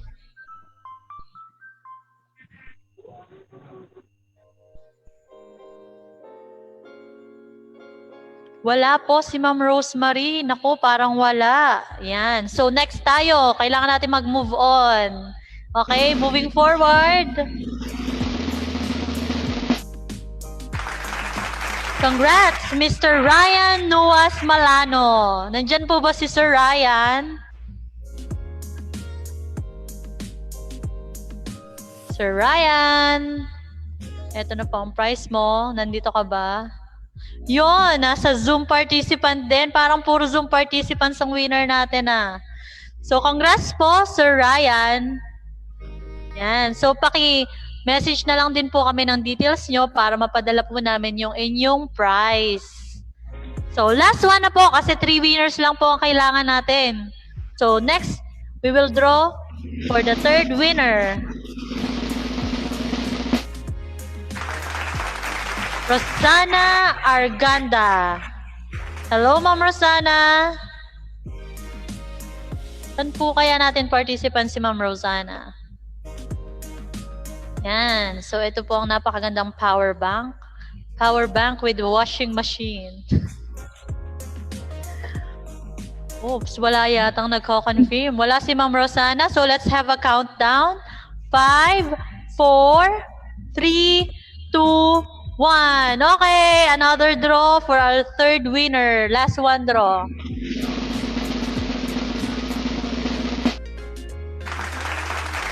Jason Molina Senon. Hello, Sir Jason. Nandyan po ba kayo? Paki-confirm na lang po.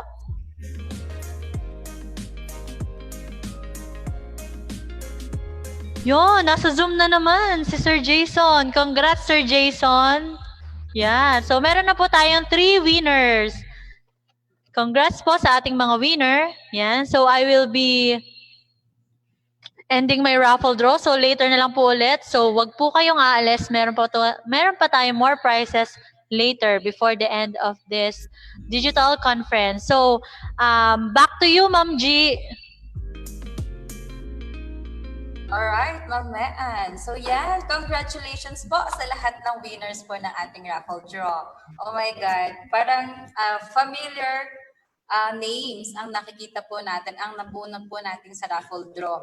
Kasi parang lagi po natin silang nakikita sa ating pong mga webinars. Diba, Sir Mario? Okay.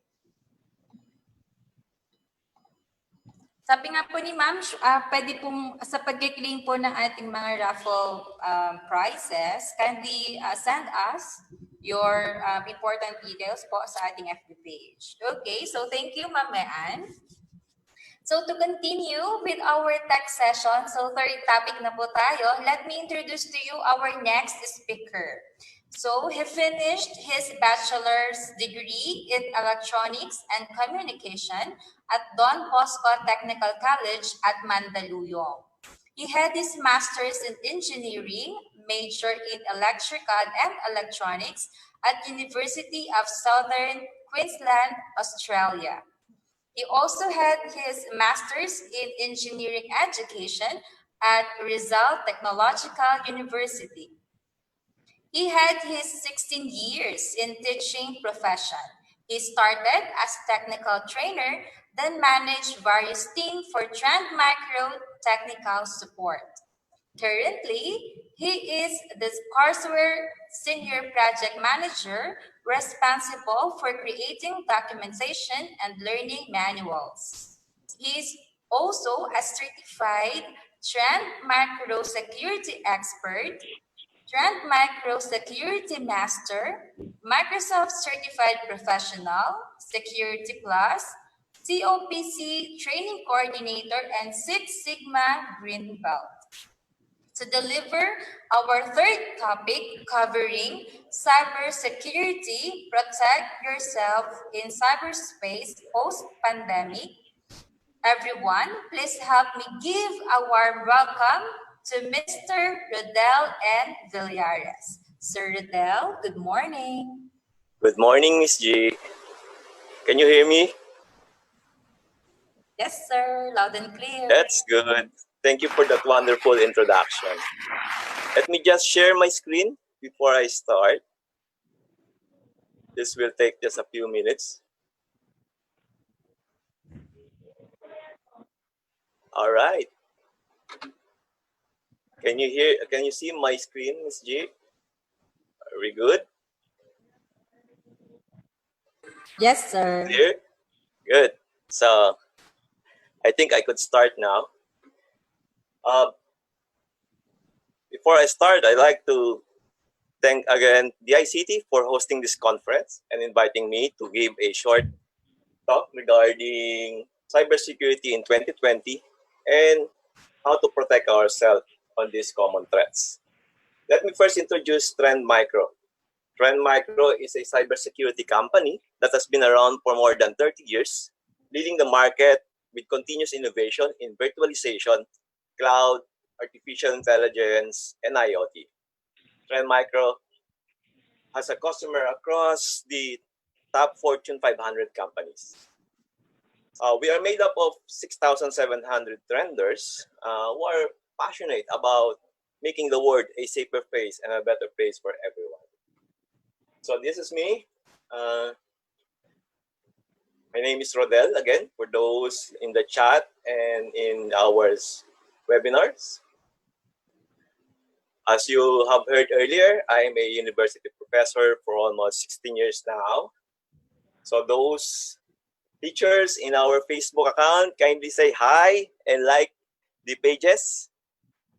And also on the Zoom message, can you please say hello if you are a teacher there? All right. So I think to save the bandwidth, I will stop my video for a while. And let's proceed with the discussion. You can still see my screen right now. Okay, I'm using Sway Office. So those teachers that haven't have a PowerPoint, you can do it online using Sway Office.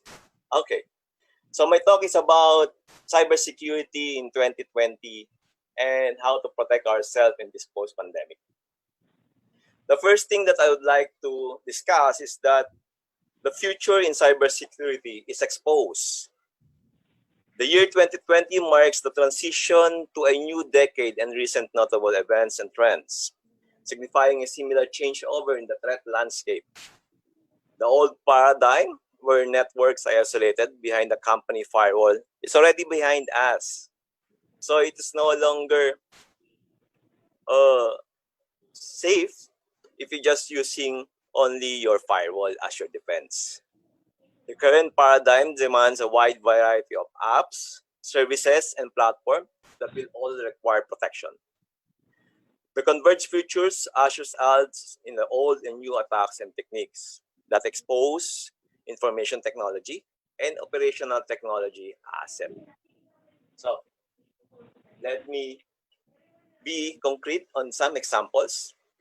For 2020, our home office and other remote working setup will redefine supply chains attack. So what does it mean? Organization will have to be wary of risks introduced by work from home arrangement and internet connected home devices that blurs the line in enterprise security, as well as in the small business.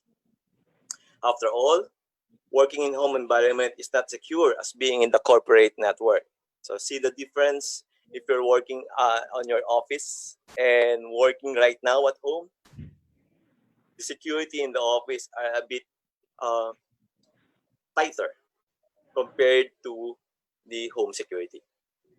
Weak Wi-Fi security compounds risk in remote works arrangement, like shared or public workspace. Even the open network leaves sensitive files and information exposed to snooping by other users in the network.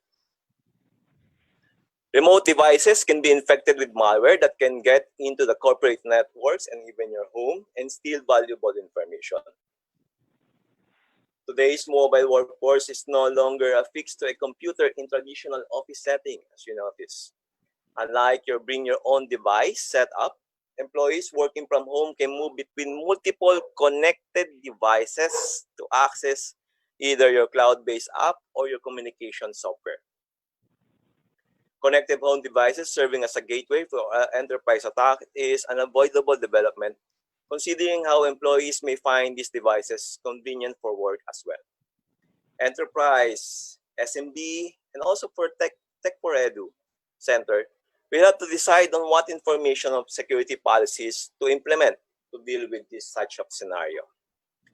Using personal information they have gathered, cybercriminals will design an attack using home and public networks by impersonating employees. The employee's home environment become a launchpad for supply chain attack.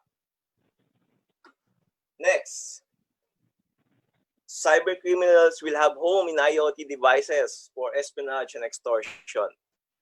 We foresee cybercriminals and threat actors using machine learning and AI to listen on a connected device in enterprise settings, such as smart TVs and speakers. Even in our home, we have a lot of IoT, as you will notice. Let's say, for example, I have here Google Home. Hey, Google, what time is it? It's 10:33 a.m. So notice it's very convenient, right? Immediately, I can have a lot of information, such as, hey, Google, what's the weather in Batangas? Right now in Batangas City, it's 31 degrees and mostly cloudy. Today, there will be scattered thunderstorms with a forecasted high of 31 and a low of 25. Due to the current humidity, it feels like it's 37. Wow. So in your voice command, you can have a lot of information already using the IoT. But what is scary is that our IoT is also a weak point in our security system. Let me show you. Hey, Google, what is my phone number? You have the following phone numbers in your Google account. First, 0922-815-1242. Notice that Google will tell personal information. So what if a cyber criminal will just simply ask, what's my number? They can get it immediately. So those are some items that you must watch out for IoT. They always listen. They can use language recognition and object identifications to snoop on personal and business conversation. I hope they can also eliminate our dog barking from the background. From there, they can identify a set of targets for extortion or gain a foothold of corporate espionage. In underground communities right now, cyber criminals have been discussing how to compromise various types of connected devices for their money-making scheme. IoT devices like routers that you have on your Tech4ED, okay, can be monetized through botnets, which can be used subsequently as a distributed network for services offered to cyber criminals. Router hacking also come in the form of botnet used for DNS hijacking, either crime or services. So they can use Tech4ED as another hub. Other offerings in the underground includes access to webcam video streams and smart meters and modified firmware. So be careful of those at home who likes buying Lazada products, especially webcams China made.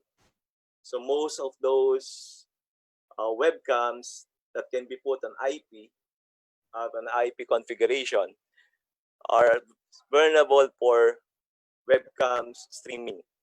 So anyone who knows about Google working can actually get your IP address and see what's inside your webcam. Such exposed devices will further put conversation on IoT security front and center, particularly how not all IoT devices have built-in security and equipped properly to protect it against various attacks. Now, you will notice that the future is really complex. The way the threat landscape has evolved over the years prove that threat actors remain undeterred from compromising system for their own gain. They shift and adapt in their choice and attack vectors and tactics, prompting the need for users and an enterprise to stay ahead. All right. Have you heard regarding deepfakes? Maybe, maybe not. Most of you knows about fake news, right? So those who knows fake news, kindly raise your hand on our webinars. There you go. There's a lot of people knows fake news. But the trend in 2020 will be about deepfakes. Notice my background, the president of the US. It's a deepfake. For years, email-based scam will evolve, and we do not expect this to change. But what we do foresee is fraud advancing in 2020 with new technologies, specifically artificial intelligence, which is AI. So now they're using AI to create a scam. AI technology is being used to create highly reliable counterfeits. It might be an image, video, or audio format that depicts individuals saying or doing things that did not occur, oftenly referred as our deepfake. So movies now can be fake, right, through the AI. The rise of these deepfakes raises concern. It moves from creating fake celebrity pornographic videos to manipulating company employees and procedures. So you must have heard Catriona Gray recently filing a 10 million lawsuit.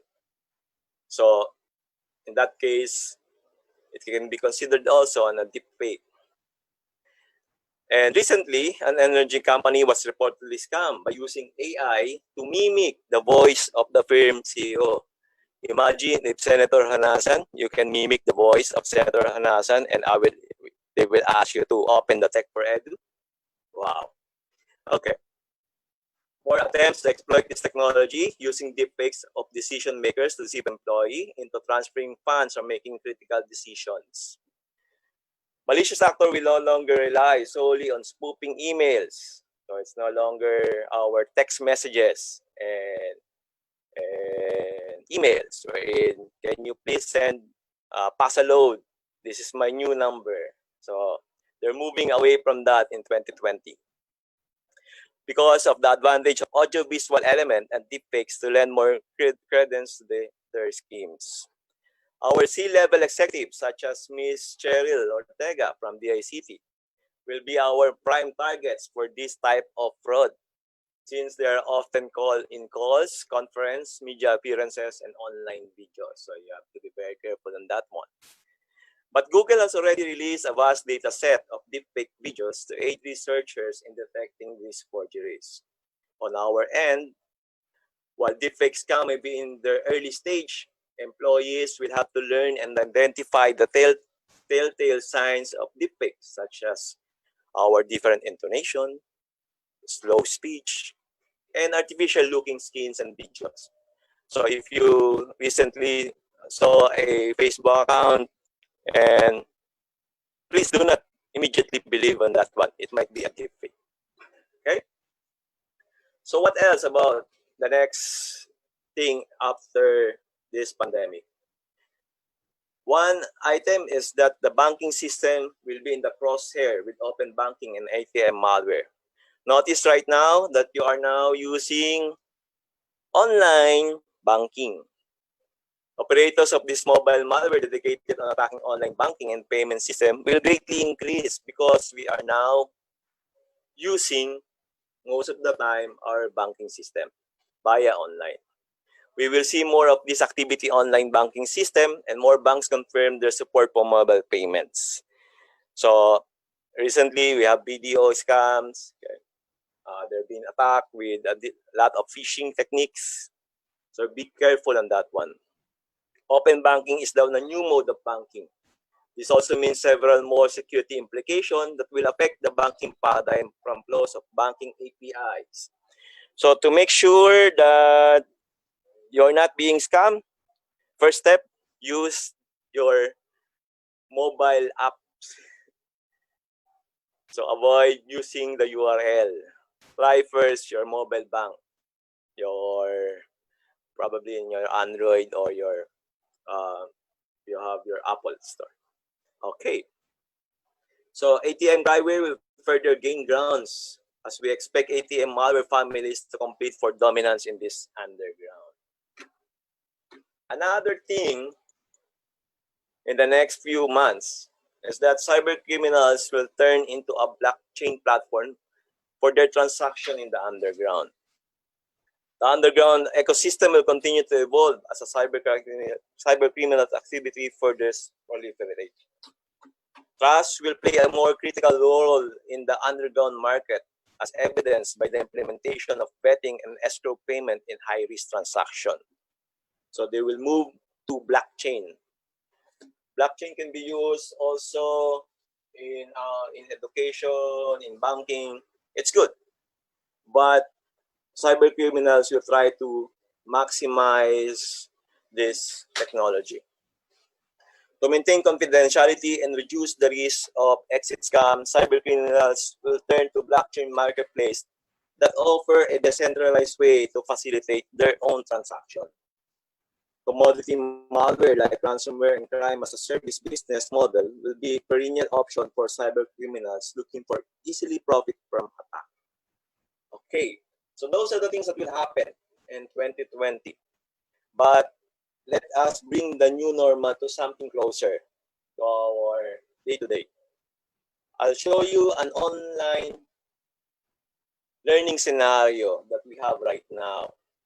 As you all know, the school is about to open in 2 weeks. I think it will be on August 24. Universities are now adopting online learning. So I'll show you a diagram of an online learning setup. Here, I'm using a whiteboard. And if you're going to look at my screen, I think Facebook is a bit late, but just wait for it. We have our student, online student. Probably they're using their tablet or they're using our Android devices.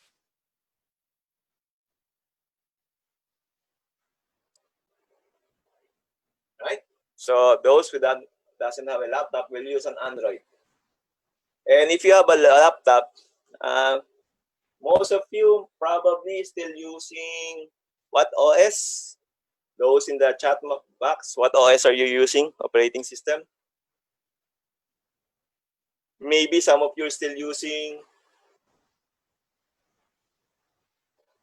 Windows 7, right? So those who haven't yet upgraded might be using Windows 7. So these students will actually log on to their Android machines or Windows 7 laptops and uses probably the LMS of the schools, or it may drop by to our Tech4ED centers and wherein they will upload their assignments given by the professors. So who are the professors here? Most of the time, the teachers will ask to submit what? Those papers, thesis papers. And most of the time, they will use probably Adobe or Word, PDF or Microsoft Word, MS Word, or .docx. They will upload that to a mail server or to a server or an FTP server, probably. Sometimes they use our cloud services as well. Now, teachers, parents, they all use the internet. Our parents most probably will check the grades of the students, and they will visit a website using probably Chrome or other browsers. But I think Chrome is pretty much right now our default. Okay, so that's the scenario.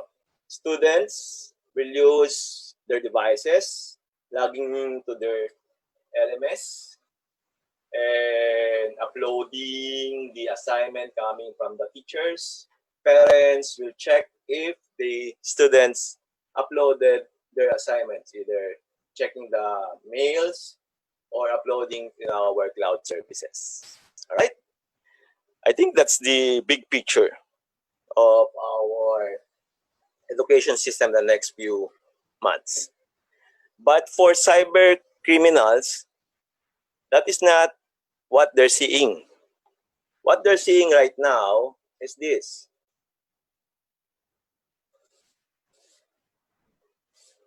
There are a lot of vulnerabilities being used in the educational system right now. As you notice, these are the top 50 products of distinct vulnerabilities in 2019. And those who are not that techy enough, vulnerabilities are just simply error in the program or opportunity to improve. So those are similar to our holes in the roof, wherein we need to apply patches. So notice, we can see here Android, we can see here Acrobat, we can see here Windows 7, which will be end of life soon. Probably our LMS is using, Tech4ED is still using Windows 2012.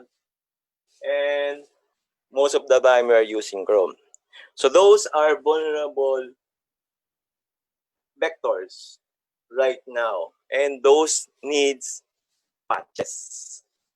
Right? Okay. So those who are interested on what did I use, you can create your own whiteboard actually. Those in the Facebook, you can type in that number. Those in the chat messages, you can actually click the link later on that I'm going to share. And here, you can write your name if you want to. Okay. And also your location. So notice the future right now, we are how many in the Zoom? Around 300 and another 200 in Facebook. We can write our names and everything here on the Facebook. You just need, oh, there's one trying to write down his name. See, we can collaborate right now. Joyce, Don, Tin, okay? And those who are interested, what did I use? Right now, I'm using the whiteboard box. It's free.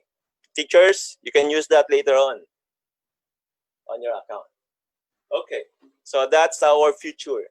We're no longer using the blackboard. We're going to use the whiteboard, and it's online. We can type or write anything for 1,000 participants. Okay, so let me end up with the cybersecurity after pandemic. Just to summarize what I'm talking about, cybersecurity in 2020, collaboration with security experts will be essentials in mitigating risks in all areas of enterprise and cyber infrastructure. This will allow defenders and developers to gain further visibility and control over their connected devices and address their weak points. Real-time and zero-hour detection will also be crucial in proactively identifying known and unknown threats. The ever-shifting landscape will require a cross-generation blend of multi-layered connected defense powered by security mechanisms such as complete visibility, provides prioritization and optimization, examination of threats with tools and expertise that mitigate impact and remediate risks. Threat prevention with effective mitigation automatically mitigates threat once visualized and identified alongside anti-malware, machine learning, AI, application control, web rep, and anti-spam techniques.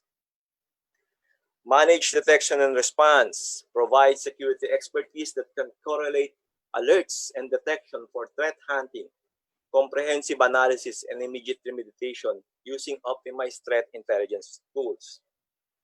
Behavioral monitoring, block advanced malware techniques, proactively detects anomalous behaviors, routines associated with malware.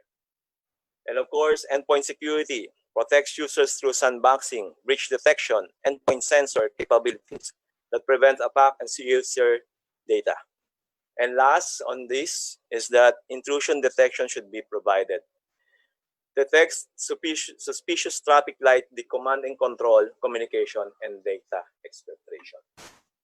Okay, to end my speech, the new normal for Tech4ED, as we all know, there is a minimum health requirements.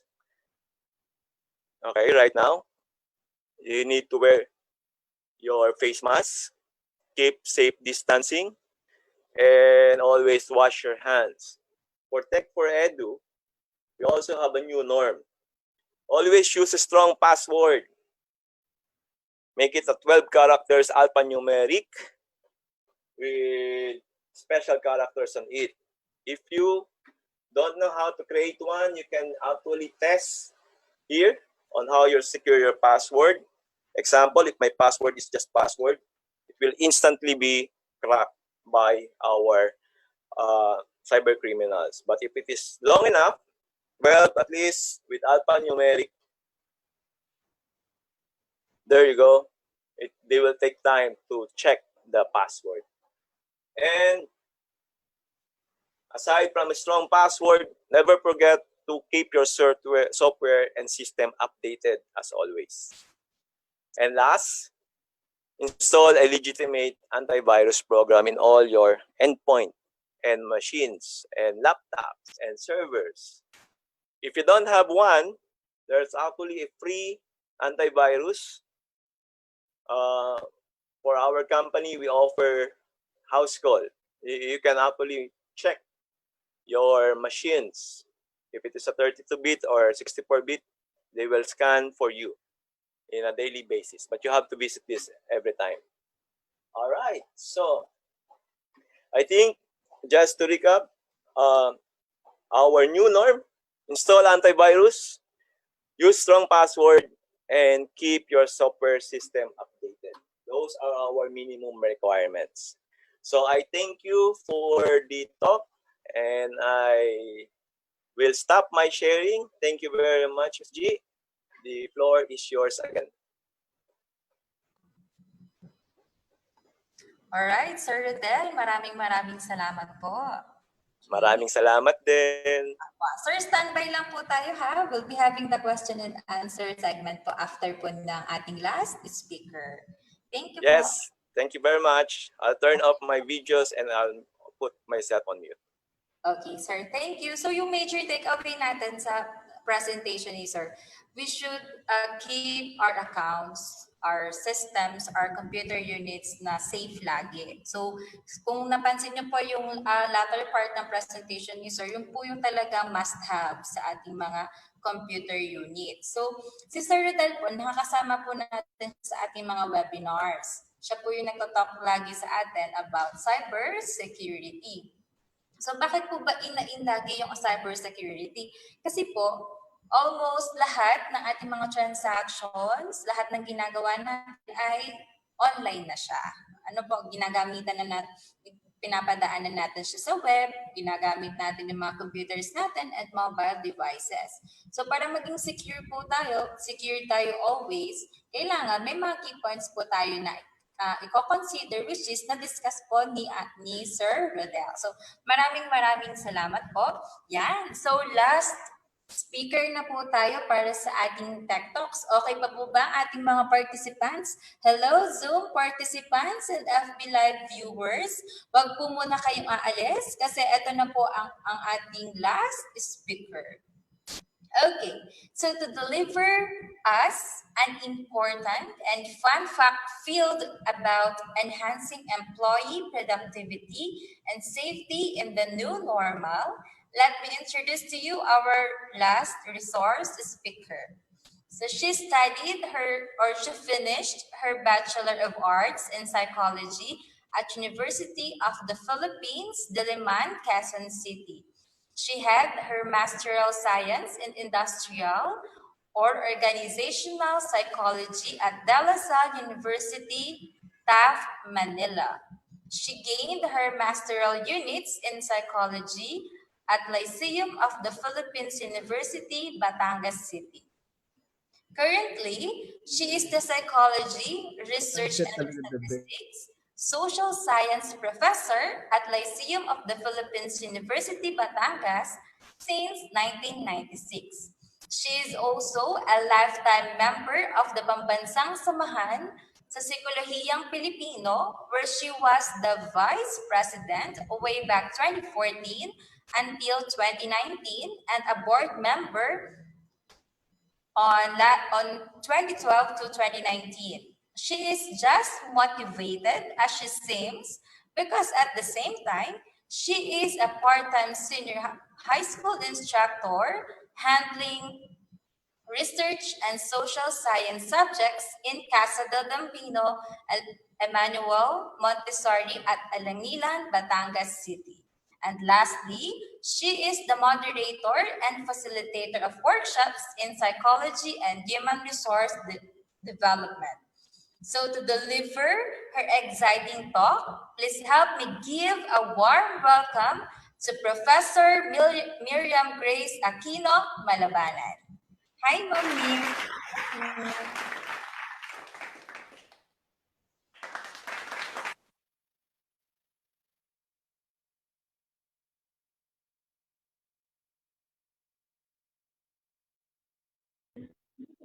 Hello?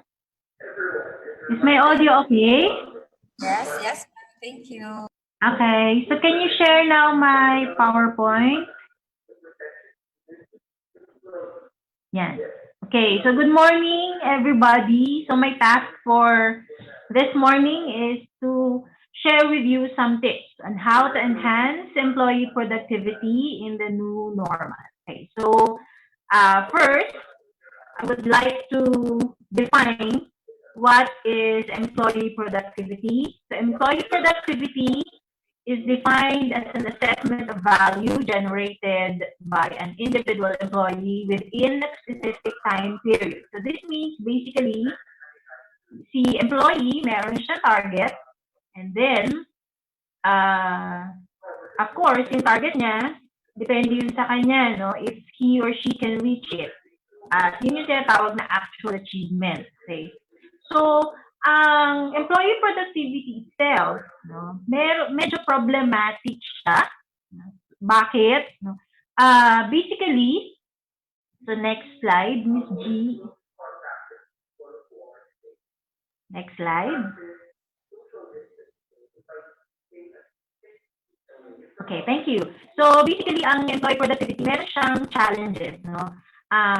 Mapapansin nyo, no, baka mapangiti kayo, no, ang 23% ng sinurvey, sinabi na ang isa sa challenge talaga sa employer productivity is emails, followed by lack of visibility and transparency. Anong ibig sabihin ng lack of visibility and transparency? Basically, hindi naintindihan ng employee kung bakit niya ginagawa yung ibang tasks na naka-assign sa kanya. Next is maintaining relationships, no? Because we know not yet. Because we know that in an office, ang relationships is very crucial, no? There are some members of the office, co-worker mo na kasundo mo, the others naman hindi, no? So it can be a challenge. Then of course, yung team communication, no? Kanina na-discuss nung previous speaker, that communication is very important. No? So napaka-challenging ito sa isang empleyado, lalo na kung hindi niya ma-express, no, yung mga gusto niya sabihin, lalo na sa mga boss niya or sa mga co-worker niya. And then, of course, ito yung madami din, no, distractions. No? So speaking of distractions, next slide. Yan, thank you. So distractions, nakita sa mga pag-aaral, no, in studies, that the average office worker is interrupted 73 times a day. Ito ay pag nasa office ka. Now, madadagdagan nito if you work from home. No? Imagine niyo, no, kung sa office, you're interrupted 73 times a day. Tapos pag nasa bahay ka, siguro mas madami, no? So ano itong mga examples ng interruptions? Telephone calls, emails, yung mga katrabaho mo, pero pag nag-work from home ka, syempre anak mo, kanina katulad nga ni Sir, aso, di ba? No? So these are interruptions. And the problem with interruptions is that, sabi ng statistics, saka ng research, pag na-interrupt ka in the middle of working on something, 20 minutes ulit bago ka makabalik doon sa dati mong pace, bago ka na-interrupt. Okay? So, very, very problematic yan. No? So, next slide. Next slide po. Yeah. Okay. So, I will share with you some ways on how to improve your productivity. Now, itong mga, what I did was, I asked former students, saka mga peers ko, co-workers, mga dati kong kasamahan sa trabaho, presently kasama ko sa trabaho, ano ba yung nag-work sa kanila during the quarantine period, saka nung lockdown. Kasi nung quarantine period and lockdown, since nagtuturo ako sa college, diretso yung aming klase, but we had to do online classes. No? So these are the things na mga nakuha ko sa kanila, and I would like to share them with you. Okay. So number one. Next slide po. Thank you. Yan. No? So, ang importante talaga, parati nilang sinasabi, is to get a good night's sleep. No? Kailangan daw talaga matulog ng maayos. No? Kung tatanungin ang psychology, pag matanda ka na, no, adult ka na, no, meaning you are 21 years old and above, pwede ka na actually sa 4 hours of sleep. Pero, pagdating sa work productivity, nakita sa research na, at saka sabi rin ng mga tinanong ko online, sabi rin nila, pag 4 hours lang sleep mo or 6 hours, hindi daw talaga siya enough, no? Meron kasi tayong term, no, sa Batangas, no, ang tawag dyan, hematlogon, no, antukin. So, nagiging antukin daw sila pag kulang. Same as with paglabis ang tulog, no? So, ang sinasabi is, ang regular sleep daw on an average, no, ang pinakamaganda talaga is 7.5 to 9 hours of sleep per night. At nakita nila that if you were able to sleep this much, no, gabi-gabi, or at least on an average, ay 20% mas productive ka the next day. Okay? So, dapat daw natutulog tayo. Ito, masaya to, no? Number 2, no, nag-breakfast ba kayo kanina? No? Nilagay kong picture dyan talaga is tapsilog, no? Kasi yun ang favorite kong breakfast. Pero dun sa mga mas health conscious kesa sa akin, no? So, fruits, no? Importante ang breakfast. Kasi nakita that people who eat breakfast, kahit naman sino, kahit siguro anong diet ang ginagamit nyo, no? Parati sinasabi, you have to eat breakfast. At ako, in my case, no, bukod sa breakfast, I have to drink coffee, no? Kasi ayan, wow, sarap naman ang ulam ni Sir, no? May nag-comment, nag-breakfast po ako, tuyo ang ulam, no? Masarap yun, no? Pero ako kailangan ko talaga nagkakape, no? Kasi ako ay may pagka-addict sa kape. Pag hindi ako nagkape sa umaga, ang tendency ko ay sumasakit ang ulo ko mga around 2 p.m. Tapos, napapansin ko rin na since nagkaklase ako and most of the time, dahil teacher ako, salita ako ng salita, no? Pag hindi ako nag-breakfast, mga around 10 o'clock, no? Medyo cranky na ako, medyo mainitin na yung ulo ko. Kaya, nakakatulong talaga, no? If you eat breakfast. Yan. So, sana nag-breakfast tayo lahat kanina, no? Ayan. Ito, masaya ito, no? Meron po bang ganito ang setup sa bahay? Yan, no? Kasi alam naman po natin, no, ang bahay ng mga Pilipino, hindi naman talaga tayo bumibili ng appliance na study desk, no? Ngayon lang yan nauso dahil sa online class, no? Pero kadalasan sa atin, no, yan, ganyan na setup, no? May kabayo ng plancha, no? Tapos nakapatong si laptop, tapos meron kang cellphone, no? Pero kahit na anong setup meron tayo, kailangan organized, no? Kailangan malinis, no? Maayos. Kung halimbawa ang setup mo ay dining table, no? Hugasan nyo muna lahat ng plato, tanggalin nyo muna lahat ng kalat, no? Tapos ayusin nyo, no? Para kasi importante, kasama yan sa routine natin araw-araw, na pag magsiset up ka na ng desk mo, lalo na kung work from home ka, nasa iisa siyang lugar as much as possible. Tapos, nandun lahat ng mga kailangan mong gadget. No?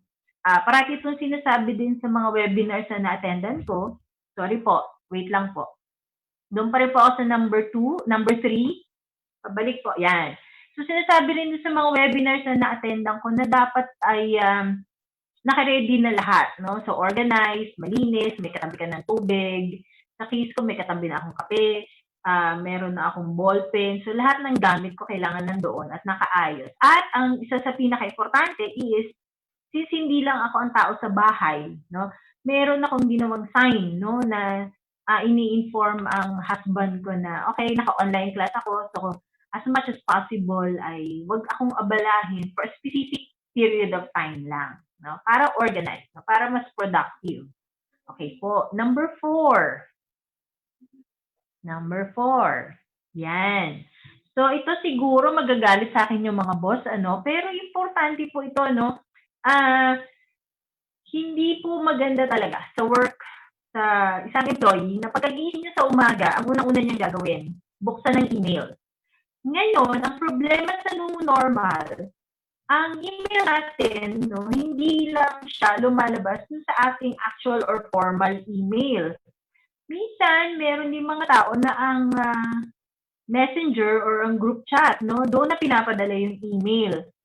So, may tendency kasi tayo na pagkagising sa umaga, aminin man natin hindi. Meron po ba diyang mga guilty dito, no, yung pagkagising sa umaga, no? Hindi pa nagmumumog, hindi pa naghihilamos, ay binuksan na agad ang cellphone at chinek agad. Meron ba akong messages? Meron bang sinabi? Meron ba akong bagong trabaho? No? So, you have to stop doing it. No? Pagkagising sa umaga, wag nyo muna i-check ang email. Mag-meditate muna kayo ng a few minutes. No? Mag-deep breathing muna kayo. No? So, naituro ko na to before, no? Doon sa dating webinar na na-invite ako ng DICT, sabi ko sa kanila, you can do meditation first, no? Ang isang pinakamagandang paraan, no, kung ayaw nyo talaga ng meditation na matagal, deep breathing lang for 5 times, no? 4 counts inhale, tapos 4 counts exhale, no? So parang 4 counts inhale, 1, 2, 3, 4, tapos exhale, 1, 2, 3, 4. No? So, ganun lang. You repeat it 5 times. No? Kasi, pag chinek mo agad yung email mo o yung mga messenger chats nyo kung saan nandun lahat ng mga gagawin mo for the whole day, matetense ka agad. No? So, masistress ka agad. Sobrang aga pa nun. No? So, don't do it the first thing in the morning. No? You can do it a little bit later. Okay? So, next po, number 5. Yan. So, number 5. So, instead of checking your email, ito muna yung gagawin nyo, no? Once you start your work day. Mag-create muna kayo ng to-do list, no? First thing in the morning. Pwede, not necessarily naman paper and pencil, no? Pero ako talaga, old school, no? So, talaga sinusulat ko siya literally. May notebook ako for that. Pero, yung iba, medyo techy, no? You can use an app, no? Kahit na ano, pwede. Pero gagawa ka muna ng to-do list first thing in the morning. No? So, importante yan. Ano ba talaga mga kailangan mong ma-accomplish? Ano mga goals mo for that day? And make sure na yung to-do list mo first thing in the morning ay doable naman, no? Hindi mo pwedeng sabihin tapusin ang project sa araw na to. Kung hindi mo talaga siya kaya. Okay? So, importante yan. Next po, number 6.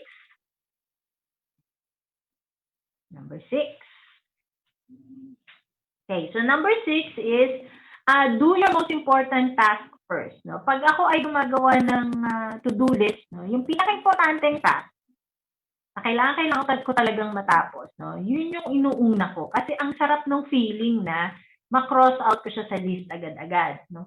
Katulad ko, no, since I am teaching, ang isa sa pinaka-importanteng task ko every day is to make sure na ready yung aking mga materials, no? Yung PowerPoint, na-upload ko na ba lahat yan sa LMS, at pag natapos ko yun, mako-cross out ko siya. Ang sarap na pakiramdam, no? Kasi, ibig sabihin nun, kung mag-online class ako for that day, lahat naka-ready na.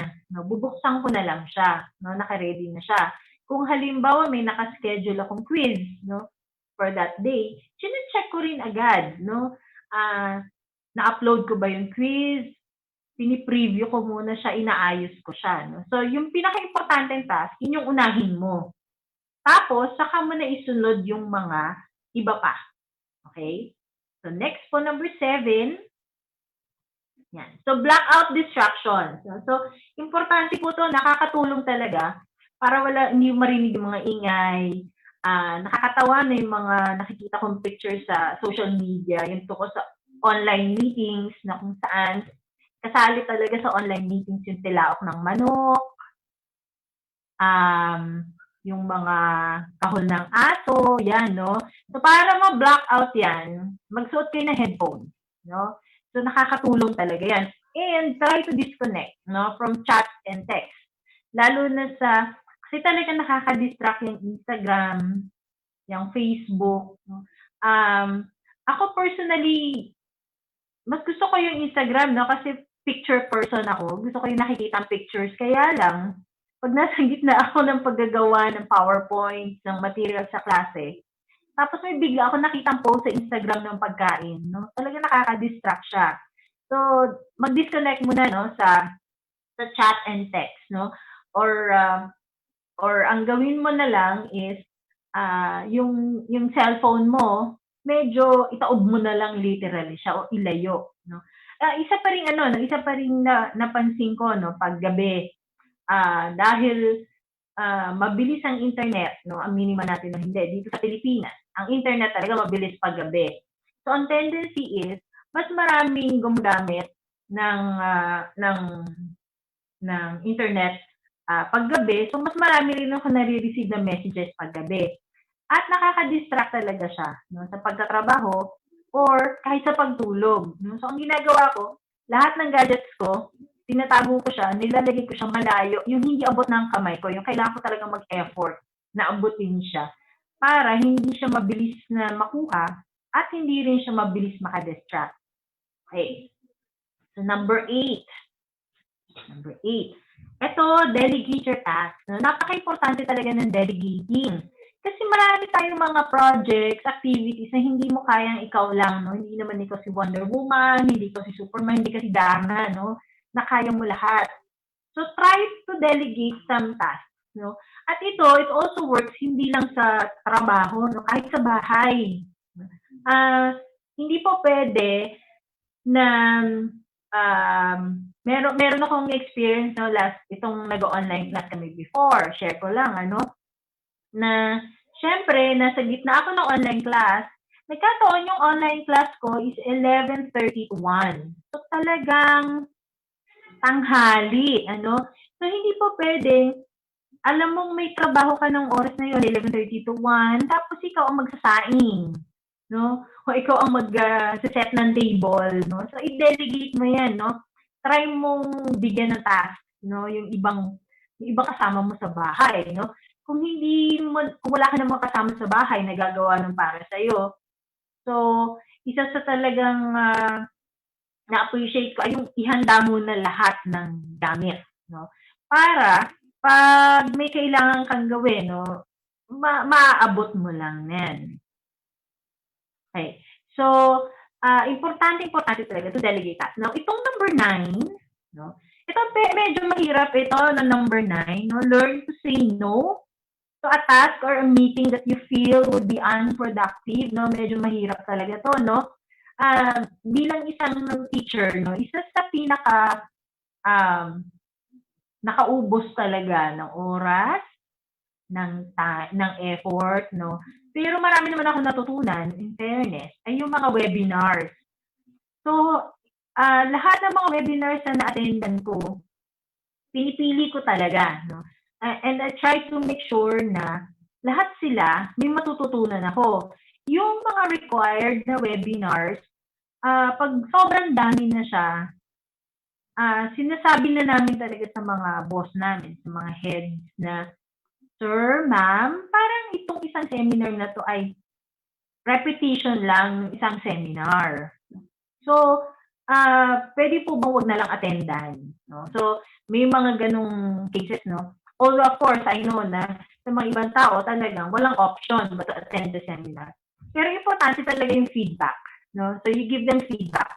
Or, isa pa rin paraan, no? Para mag-say no. No? Isa lang, i-share ko lang, ano, kanina lang, I was asked to do a task, no, for this morning. So, sinabi ko na, naku, I'm sorry po, no, kasi meron po ako nauuhan na activity na, no, I'm going to be a speaker in a seminar. So, sorry po, hindi po ako makakapunta ngayong umaga. But, available po ako mamayang hapon. Okay lang po ba na gawin ko siya mamayang hapon? No? So, that is one way for you to say no. Kasi ang pinakaayaw lang talaga ng mga boss natin, yung talagang no ka lang. Yung may sinugo sa'yo, may sinabi sa'yo, may pinagawa sa'yo, tapos sinabi mo, ay, ayoko pong gawin or hindi ko po kaya. No? So, hindi siya magandang answer. No? Ang pinakamagandang paraan talaga is, magsabi ka, naku, sorry po, hindi ko po siya masasubmit today, pero pwede ko po siya masubmit bukas. No? Is it possible? So, every time you say no to something, make sure na meron kang pampalit para yung namang sinasabihan mo ng no, hindi siya masyadong sasama ang loob, hindi siya magagalit sa'yo. You should always have an option, no? Na kung hindi mo siya pwedeng gawin today, baka po bukas pwede. Or kung hindi po ako makaka-attend ng webinar na to, ano pwede mong pampalit sa kanya? Always offer a solution every time you say no to something. Okay? So sana pong malinaw yun, no? Okay, number 10. Yan. Ito po multitasking, no? Madalas ko po itong naririnig. Parati pong sinasabi sa atin, mag-multitask ka. Kaya mo yan, no? Lalo na kung millennials ka, no? Ang mga millennials, so ang gagaling sa multitasking. Pero ito sinasabi ko po talaga sa inyo na ilang beses na po namin itong ginawa ng research. Hindi po talaga effective ang multitasking. Pasensya na po, no? Pero, sabi nga dyan sa slide ko, no? It is the art of messing up several things at once. So, multitasking po talaga, it doesn't really work. Kailangan mo po talaga na nakafocus ka sa isang task before you go to another task. Okay. So, hindi po pwede na ang dami-dami mong ginagawa all at the same time. Although, yung mga nag-multitask, pakiramdam nila, ang dami nila talagang nagawa.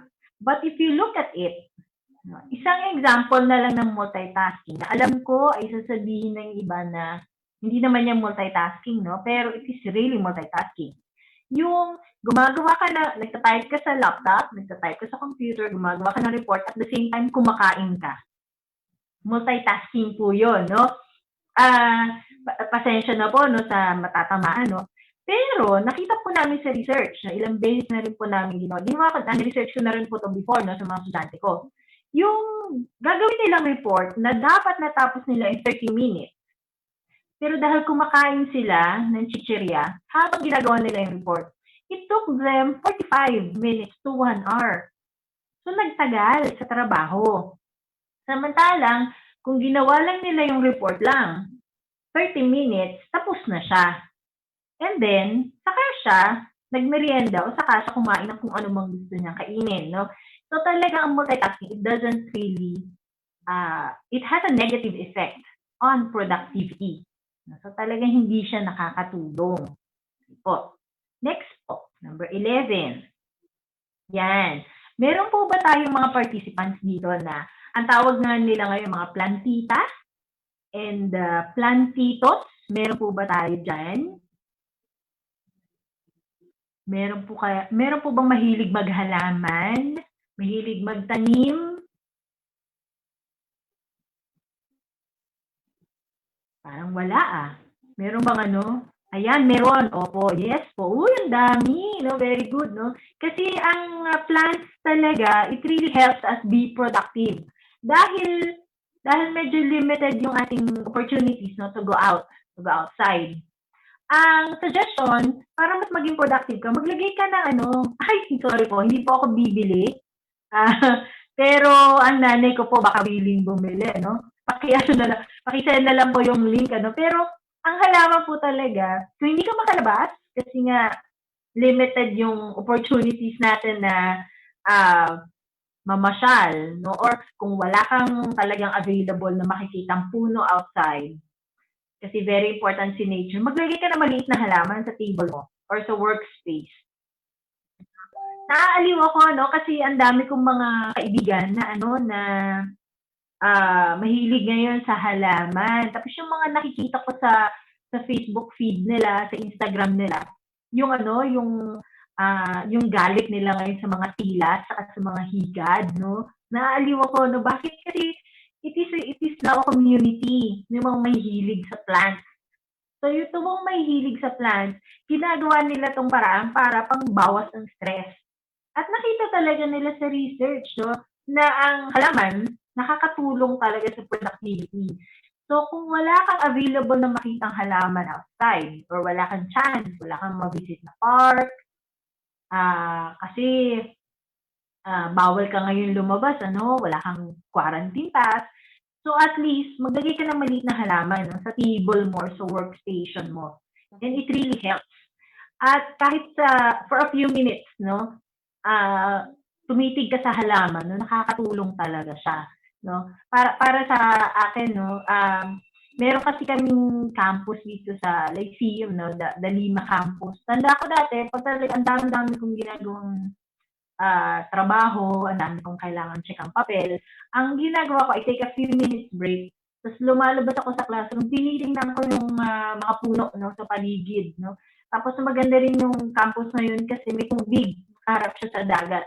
And nature really helps us, no. So kung wala kayong ganon, halaman, no, kahit maliit na halaman, yung mga succulents, no, at mga kung ano-anong halaman ng mga plantitos and plantitas, it really helps.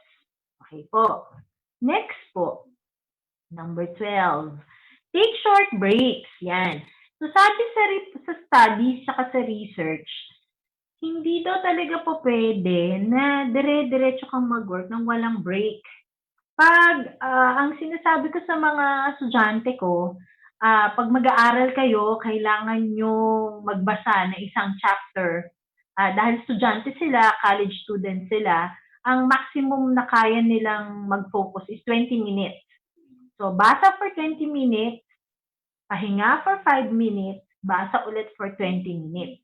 Hanggang makabuo ka ng 4 na cycle. Tapos, stop ka na. And then, balik ka ulit after 15 minutes. Ganon, no? Pero dahil workers tayo, no? Tayo mas mahaba yung ating attention span. So, kaya natin mag-work ng 45 minutes. 30 to 45 minutes, tapos break ng 5 minutes. Tapos ganun ulit. 30 to 45 minutes, and then break ng 5 minutes. So, pag ganun yung ginawa mo, yung 5 minutes, yun yung time na doon ka kumain ng chicherya, doon ka uminom ng tubig, or doon ka mag-check ng FB mo, no? Doon ka mag-check ng Instagram. Pero make sure na maikli lang siya. Ang importante doon ay regular breaks. You know, regular breaks during the work day. Okay. So, importante yan, ano? And then number 13. Number 13, silence your phone, no? Kahit nga yun, kahit pag naka-vibrate siya, nakaka-distract pa rin talaga ang cellphone. So, try to put it on silent mode or literally, ilayo mo na lang yung phone mo, no? Not unless kung yung phone yung ginagamit mo, katulad ngayon, no? So, some of us, phone ang gamit sa Zoom. So, may tendency yan na lalabas yung mga notifications. And itong mga notifications na to, nakaka-distract talaga. Okay? So, when you're doing work, pag talagang work mode ka, work mode lang.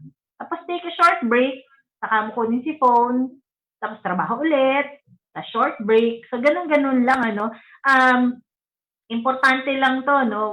Hindi talaga po pwede yung dire-diretso na more than 90 minutes kang mag-work. 90 minutes is 1.5 hours. So, pag lampas na ng 1.5 hours, kailangan mo talaga mag-break. No? Yun na importante. So, ganun din sa phone, dahil naka-silent siya, pag break time, saka mo siya i-check. No? Saka mo siya stand. Okay po? Number 14.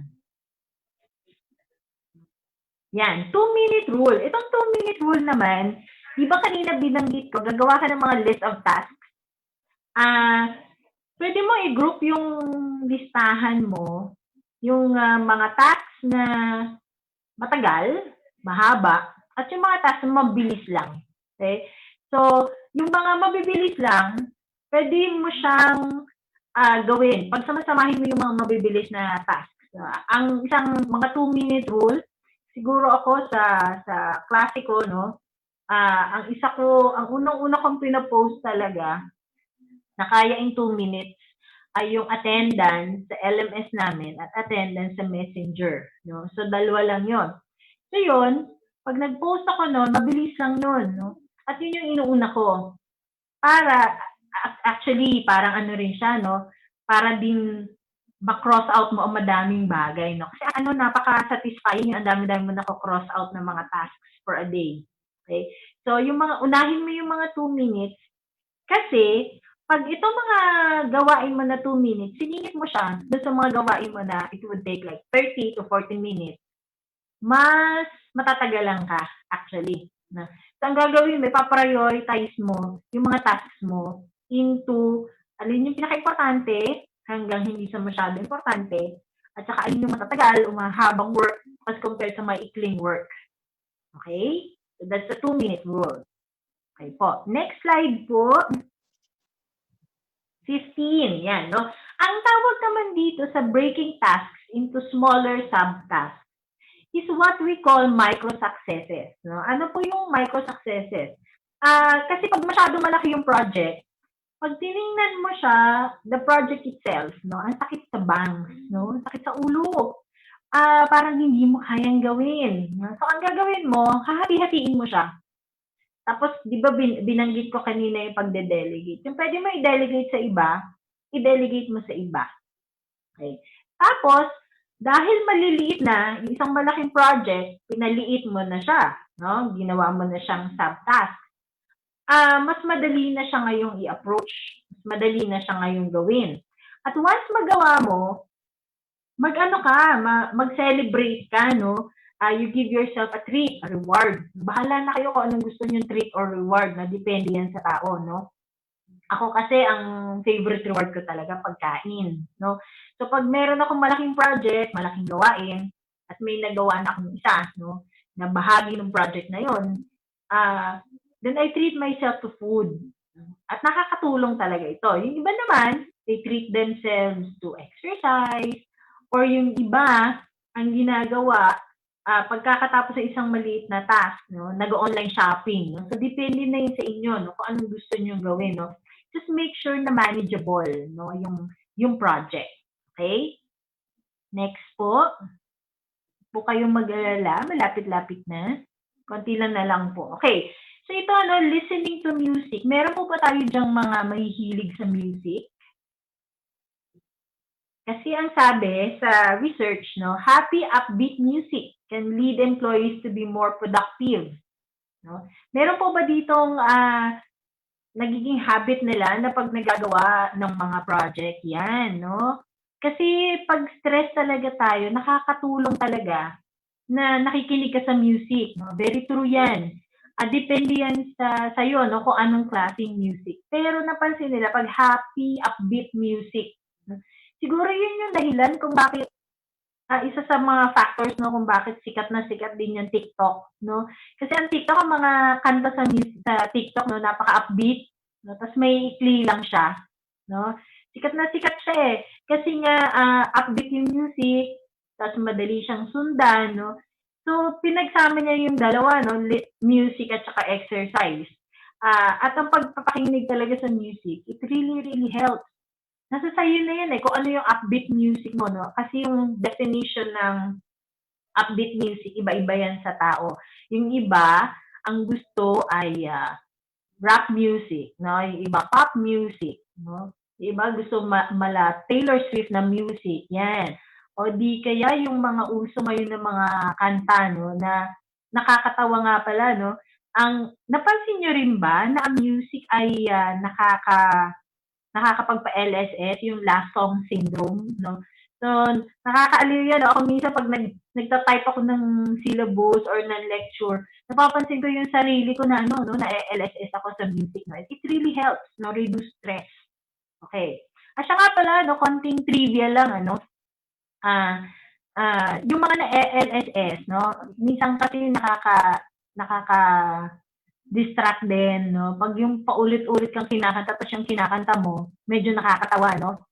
Isang paraan para matanggal yung LSS mo ay kumain ka ng kahit anong pagkain na kailangan mong nguyain, na effort talaga ang pagnguya.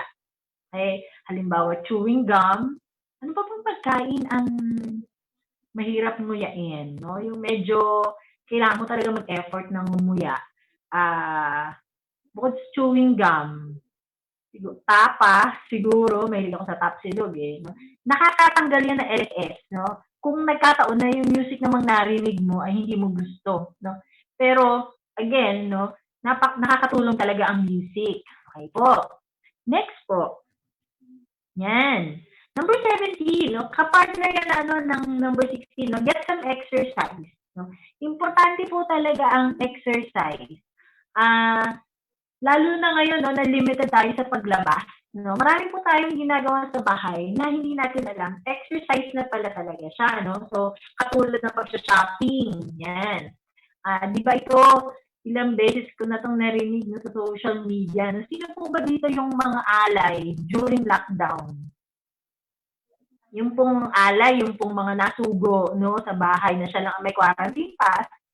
So, siya lang allowed na mamili. Meron po ba tayong mga participants na ganyan? Yung pong mga sinugo ng nanay, sinugo ng asawa, sila lang ang bumili. Exercise po yun, yung paglabas at pag-shopping, yan, exercise po yan. Paglilinis ng bahay, exercise din yan, no? Lalo na yung pagmamap, pagwawalis, pagpupuna sa mga kung ano-anong mga bagay sa bahay, no? Exercise din po yan. Paghabol sa anak, no? Lalo na po kung may mga anak kayong starting mga toddler age, no? Yung pong makukulit, yan, takbo ng takbo sa loob ng bahay. Exercise din po yan, no? Pag-akyat ng hagdan, no? Exercise din po yan.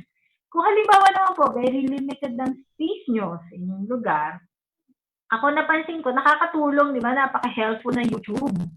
Yung mga 15 minutes, 20 minutes na mga Zumba workout, no? Yung mga short exercises, no? Nakakatulong po yan. Nasa sa inyo na yun. Gusto nyo Zumba, gusto nyo yoga, gusto nyo planking, kahit na anong exercise, subukan nyo pong gawin. At least po 15 to 20 minutes a day.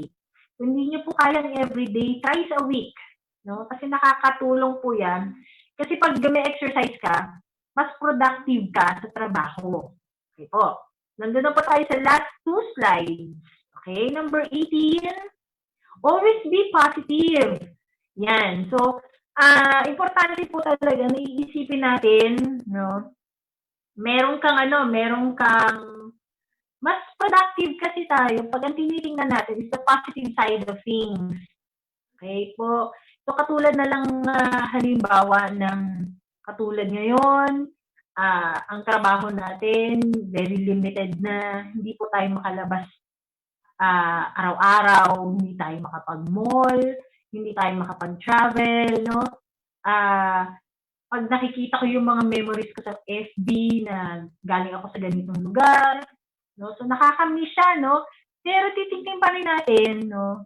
To be positive. No? Sabi rin to ng mga tinanong ko sa survey na nakakatulong na iisipin mo, healthy tayo, no? Wala tayong sakit, healthy ang ating pamilya, magkakasama pa rin tayo, may trabaho pa rin tayo, no? Kahit paano, kahit hindi man siya buong 40 hours a week, no? May trabaho pa rin tayo.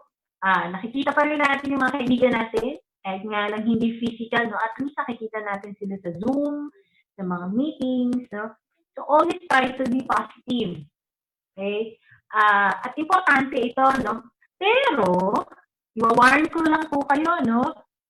Sa sarili natin, we have to try to be positive. Pero hindi po natin siya pwedeng i-expect sa ibang tao. Okay po, no? Hindi po natin pwedeng, pwede lang po natin gawin, katulad ng ginagawa ko ngayon, ay sabihin po sa inyo, subukan po natin to think positive. Pero hindi po natin pwedeng ipilit, no, sa iba na, hoy, kailangan positive ka. No? Hindi pwede yun. No? Kailangan happy ka. No? Hindi po pwede. Magkasuggest ka lang. No? At yung kanilang reaction, nasa sa kanila na yun. Basta ikaw, for yourself, no? You try to think positive. Okay po. At lastly, yung last slide ko po, yan, keep smiling. So, napaka-importante po talaga na tayo parating nakangiti, no? Nakasmile. Kahit po ngayon, ang pag-smile natin hindi nakita, no? Kasi naka-face mask tayo. Pero, alam, sa psychology kasi meron kaming tinatawag na yung Duchenne smile. Ang tunay ng ngiti po talaga, kahit hindi kita ang bibig mo, kahit may takip yan na face mask, kita yan sa mata mo. So, kita-kita sa mata mo kung nakangiti ka o hindi. At napaka-importante kasi ang happiness talaga, number 1 productivity booster yan, no? Pampasigla yan, no? At ang ano ba tawag dito? Napaka-mysterious, no? About the effect of smiling is that kahit hindi ka totoong masaya, no? Kahit ipeke mo lang yung ngiti mo, no? Kahit na hindi ka talaga deep inside, no, masaya, once you start to smile, practicing mo lang, no, yung pagngiti, no? Maya-maya, dahil nakangiti ka, ang body mo nagpo-produce siya ng mga certain chemicals na nagmimimic ng happiness. Ginagaya niya yung happiness. Tapos, ang side effect nun, nakakaramdam ka ng happiness. Okay? Nag-gets po ba natin yun, no? So, kahit at first, hindi po tayo masaya dahil pinapractice natin ng pagngiti, ang katawan natin, no, ay sumasaya in the end. Okay? So, happiness is very, very important. So, kahit ipeke mo yung ngiti mo, it gets the same results, no? Nagiging positive thinker ka, at the same time, nagiging productive ka din. Okay? So, I think that is my last slide. Miss G, no, ang last, yes. Thank you and stay safe, everyone. Thank you very much.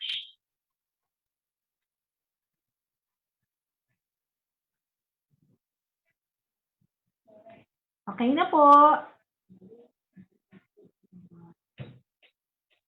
Hi, ma'am. All right, there we have it, Ma'am Mir. Maraming salamat po. Yes po. Okay. I'm just turning my camera on. Okay. So, ma'am, thank you so much po ha sa isang napaka-engaging na presentation. I believe this will leave us something to check from time to time. Ang mga major takeaways ko po dito at saka guilty ako ay yung mga nag-check ng chats or emails. Pagkagising, yung kakamulan pa lang, kukunin agad si mobile device at mag-check. Tapos, meron din po tayong mga shopping app, no? Tapos magla-log in. So, yan. So, yun yung mga kailangan natin i-take note. Okay, so let's invite all our resource speakers for a brief question and answer portion. Sir Fheter, Ma'am Anne, Sir Rodel, and si Ma'am Miriam. Yeah, si Ma'am Miriam naman po nandito na. Okay, so yan. Ito po, mabilis lang. Opo, brief na brief talaga po. Okay, Sir Jay. Okay, so here's the question for Sir Fheter. So, what is the biggest and hardest struggle, and how did you deal with it that lead you to new opportunities in the new normal? Answer. Yun, good morning. Ang biggest and hardest struggle siguro po is yung kailangan namin mag-pivot with one of our startup. Kasi ano po siya nandun na siya sa quarter na maglo-launch na kami. Then suddenly nagkaroon ng lockdown, pinagbawal yung tricycle bumiyahe on the road. Kasi yung startup sana namin na yun is for ride hailing for the tricycles. Kaso wala ng market, so ano gagawin mo? Yun nga yung sinasabi po nila na we should not fall in love talaga dun sa solution natin or dun sa produkto natin Kasi there will come a time na kailangan mag-pivot talaga So yun, wala yun, but nag-pivot kami into other business naman din. And so far, yung other business na yun, kumita naman. And yung pag-pivot namin sa startup namin, ngayon, nag-start na rin naman kaming, though nasa phase pa rin kami na nire-restructure siya, pero mas lumawak yung magiging scope niya. Kasi it will be yan yung Rive po It will be a very affordable platform for our MSMEs at saka yung mga nagtitinda sa bahay or may mga sariling produkto or yung may mga services sa business nila na with just a small amount, you will have your own mobile application na makakapag-order si client or makakatransact si client and meron ka ng management system which will cover your accounting, inventory, your manage your branches or different businesses naman din. So hopefully ma-launch namin yan this fourth quarter of this year naman din po. Okay, thank you, Sir Peter, for your answer. Yan. So, nasagot na po ni Sir yung question natin for him. Okay, yung next question natin po is from Miss Nelisa Masangke. So, ito po yun, Miss Anne. What is your stand on the issue of taxing small online sellers and vloggers?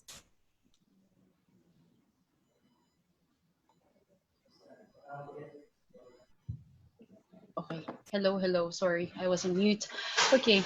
Thank you. It's very timely. The question is really, really timely, especially for those freelancers who are watching. My stand is if you are earning something, you have to give what is due to Cesar. You have to give the tax to the government. For one, because you are benefiting from the government resources like, bridge, kalsada. I mean, not only that, but other government facilities. So it's right na mag-tax ka kay government kasi you're earning some amount of money. And it's a due diligence ng isang mamamayan na kahit na anong bansa na mag-tax ka. So that's my stand on that. Even if you are doing that on a part-time basis, still, nag-earn ka ng money. So you have to give tax to the government. That's my stand. Okay, thank you, Miss Anne. Okay, na po tayo sa ating third speaker. Okay, Sir Rodel, what's the first thing should we do when we accidentally lost our mobile phones where important data are stored? There you go. So thank you for that question. Wow, it's quite difficult. First, you need to have installed an antivirus on your mobile phone. Most of the antivirus have what is known as data sweep. So it will remove all the sensitive information on your cell phone, lost cell phone, from pictures to contact numbers. So right now, abang hindi pa nawawala ang cellphone mo, maglagay ka na ng antivirus na meron ganun mga features. And also, try to activate your mobile search wherein it will identify kung nasa na yung mobile phone mo kahit nawala. Okay, so may mga services na ganun from Google and depende sa cellphone. That's it. Thank you very much. Okay, Sir Rodel, thank you po. So yan, alam na po natin yung tip. Kung dapat po, pinipigilan na po natin siya. Ano po, kunwari, before siya mawala, kailangan meron na po tayong backup plans. Yes. Parang if ever na mawala naman siya, good to go ang ating data. Pwede po natin siya i-sweep. Okay, thank you, Sir Rodel. Okay, so at our last question from Mamir, for Mamir. Okay, so how can we boost our mindset to be positive amidst the pandemic? Okay. Parang pang Miss Universe na tanong to How can we boost our mindset? Ang unang-una talaga is, first is to commit to being positive. No? So, importante to, no?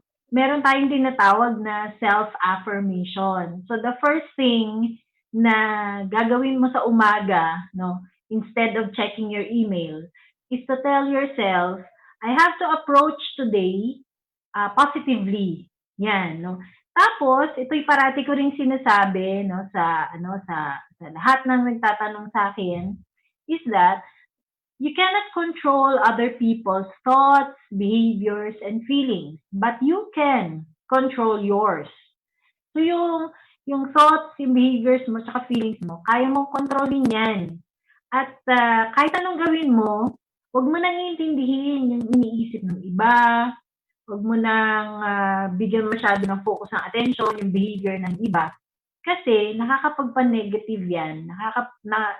Very pessimistic yan . So para talagang positive ka, kung pwede mo lang kontrolin, sarili mo lang. At doon ka lang mag-focus. And that is the only way para maging positive thinker ka. Lalong-lalo na ngayon sa pinagdadaanan natin ngayon. So I hope the answer helped you. Thank you. Okay, thank you, Ma'am Mir. So I'm asking for our resource speakers na pa-turn on po ng ating cameras yan. So while you are presenting po, mga ma'am and sir, our participants have been asking if they can have the copy or soft copy of your presentations. Pwede po ba natin ibigay sa ating... Yes.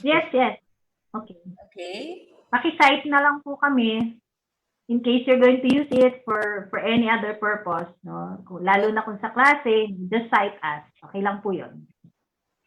Okay, thank you, Ma'am Mir. Okay, so yan. Maraming salamat po for yet another wonderful session na Tech Talks na meron po tayo. So yan, there we have it, Zoom participants and FB Live viewers. Yan po ang ating mga resource persons for today. So we will be virtually awarding our certificate of appreciation. So I'm inviting Ma'am Cheng, our regional director, to join us on our screen. Yan. Yan. So yan, good morning po. So I will read the content of our digital certificate. Okay, certificate of appreciation is hereby presented to our resource persons for his or her invaluable insights, experience, and expertise shared with the participants of the online Tech4ED Digital Conference 2020 with the theme ICT in the New Normal of the Department of Information and Communications Technology, Luzon, Cluster 3, on August 10 to 11, 2020. Given this 11th day of August 2020 via Zoom.us platform. Okay, so kindly open our cameras and our technical team will capture our group photos. Ito na po yung in ngayon. On our screen po, sa camera on my cue, smile po tayo. 1, 2, 3. Alright. Okay, okay na po ba, Sir Jan? Okay, another one. Okay, on our camera, tingin po tayo. 1, 2, 3. Alright, maraming Maraming salamat po. Sa ating po mga resource speakers, your tokens po will be delivered on your addresses. Iko-contact po namin kayo kung paano po namin ito mapapadala sa inyo. So maraming salamat po for the wonderful experience at sharing po na nangyari ngayong umaga. Okay, maraming salamat po. Alright, we're done with our Tech Talks. So meron po tayong 4 na topics, hindi po ba? At I'm pretty sure na madami po tayong nakuha na gain na knowledge ngayong araw. Okay? Our next segment would be the launching of the Luzon Cluster 3 Tech4ED Excellence Awards. So thank you po as ating mga resource persons. Yan. So di po ba, sabi ko sa inyo kahapon, may challenge po tayo at meron po tayong ilo-launch na awarding for today. So to formally launch the Luzon Cluster 3 Tech4ED Center Excellence Award, may I call on or please help me welcome our Regional Director, Cheryl C. Ortega.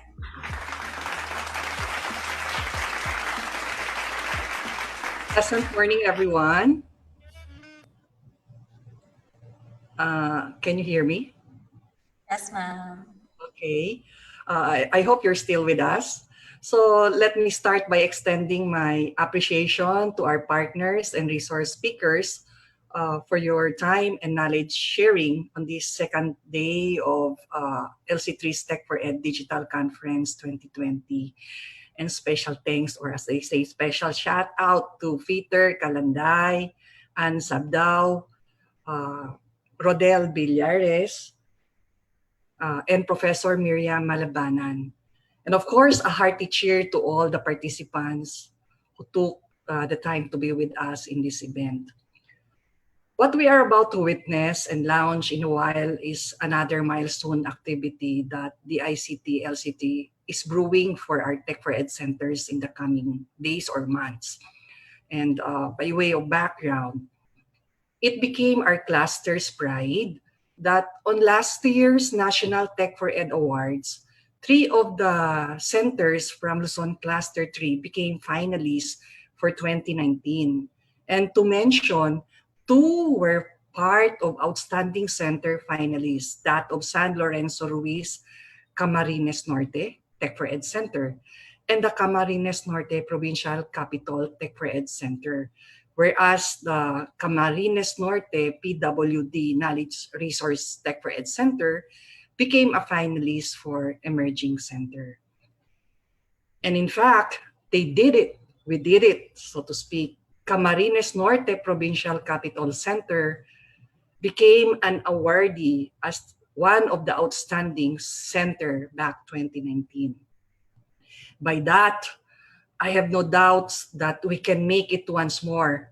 Our aim now is to have a greater number of centers to be listed as finalists for the 2020 National Tech4ED Awards. Though this time, this is going to be organized by the Philippine Community E-Center Network, the ICT's partner in the rollout and implementation of the Tech4ED program.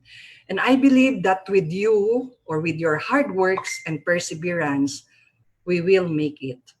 So for this year, and at the instance of the DICT Luzon Cluster 3, as a springboard towards the National Tech4ED Awards nomination or participation, let us take this moment to witness the launch of the Luzon Cluster 3 Tech4ED Awards 2020, covering the Mimaropa and Bicol regions by way of this ABP. So, camera roll, please.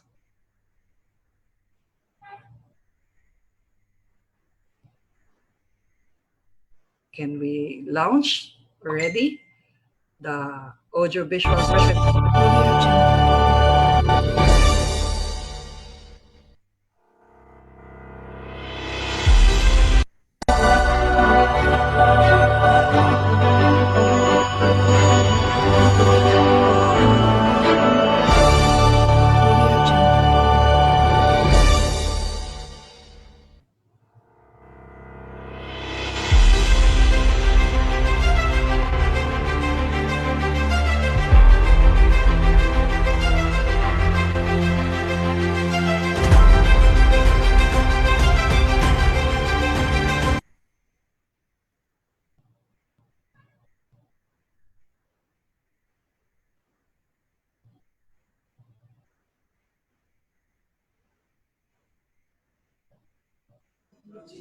Hello po. For a moment, we'll be playing another AVP.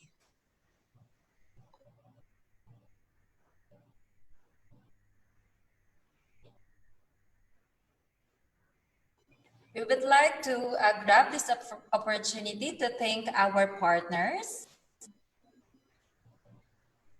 Thank you, Connected Women. Thrive Page and Itera Technology Solutions. itslanguage.com. And Micro.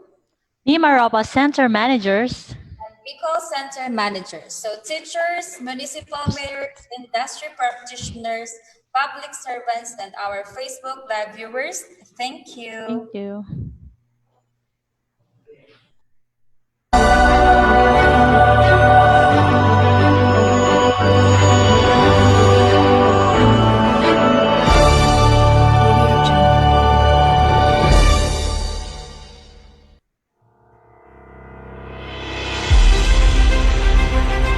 Outstanding Tech4ED Centers. This category is open to all operational Tech4ED centers in the country that are in existence for at least 2 years and above. 1 LGU center model, 1 school center model, and 1 other center models. Outstanding Emerging Tech4ED Centers.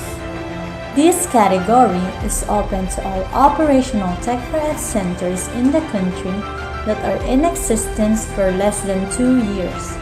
1 LGU center model, 1 school center model, and 1 other center model. Tech4ED Center Awards Guidelines.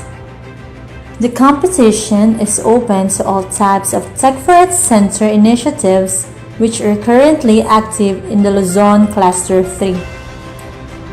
Nominated Tech4ED centers must be operational during the entire application and awarding process.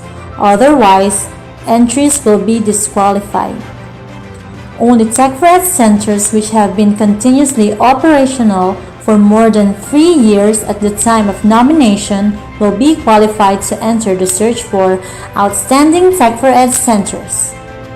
Tech4ED centers that are less than 2 years shall submit nomination for the Emerging Tech4ED Center category. Entries for the competition will be based on nominations by an individual or an organization with sufficient knowledge to endorse the Tech4ED Center. Self-nominations will be accepted.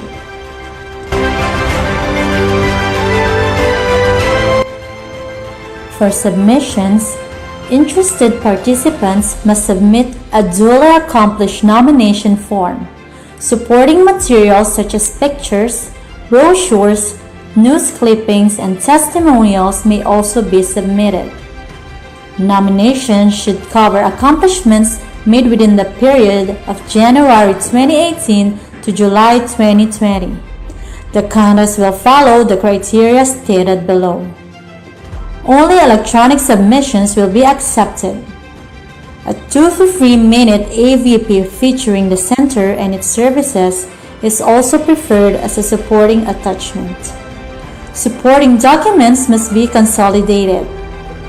Winners must remain operational for 1 year or until the next conduct of the search for most outstanding Tech4ED centers. Failure to do so may result to revocation of award title.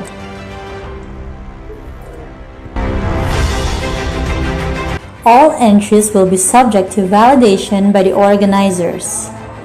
All validated entries will be evaluated by a panel of judges to be appointed by the LC3. Entries must be received by Tech4ED LC3 on or before October 30, 2020. By participating in the contest, the nominees grant DICT LC3 the non-exclusive right to use, copy, adopt, transmit, distribute, publish, and display submitted entries and other materials applicable worldwide and in perpetuity. The decision of the judges is final.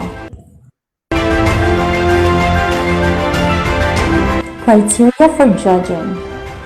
Socio-economic impact of the Tech4ED Center refers to the felt changes in the lives of community members as a result of Tech4ED Center use, 35%. Innovativeness refers to the ability of the Tech4ED Center to successfully introduce pioneering products and services targeting the needs of the community, 30%. Productivity refers to the continuous improvements in the Tech4ED Center, outputs of the Tech4ED Center over the last 2 years, 20%.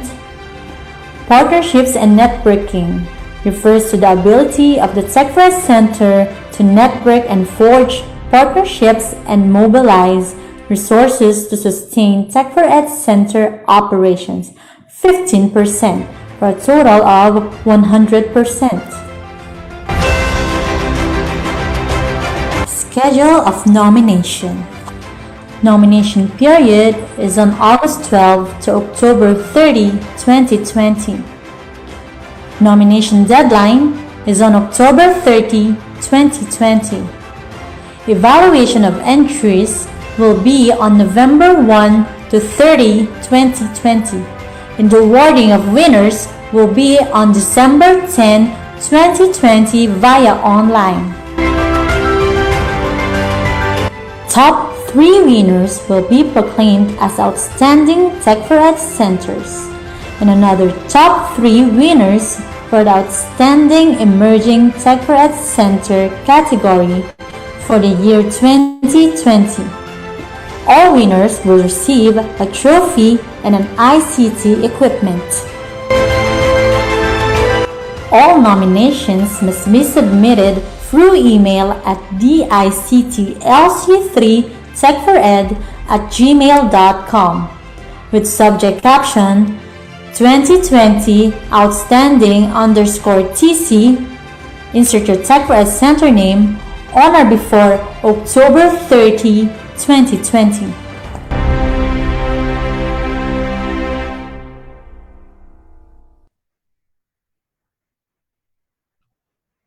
Okay, there you have it. Thank you, Mary Ann and G, for that ABP. Now, indeed, this is a challenge and encouragement to all our established Tech4ED centers and each center manager to continue on your good practices and to even think of more valuable and sustainable actions worthy of recognition and replication by other centers. And as they say, abangan ang susunod na kabanata, and good luck. It's nice to be with you. A pleasant day ahead, everyone. Thank you and stay safe. Okay, thank you very much, Ma'am Cheng. Okay, so there we have it. Zoom participants and FB Live viewers. Na-launch na po namin ang LC3 Tech4ED Awards. Okay, so in this juncture po, we have reached the last leg of this two-day conference. So we'll be having our closing remarks from our Luzon Cluster 3 Tech4ED Focal, Engineer Carmela Valencia.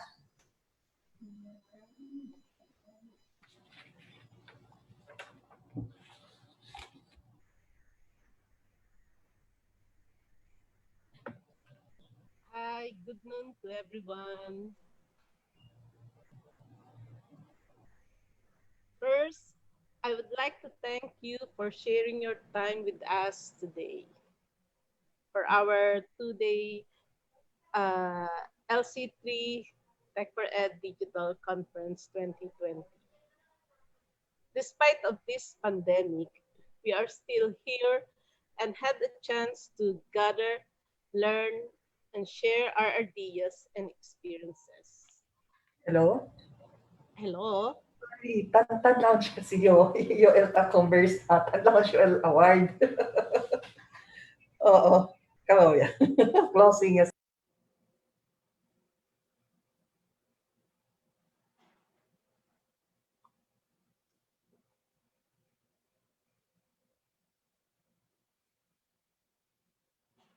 Hello?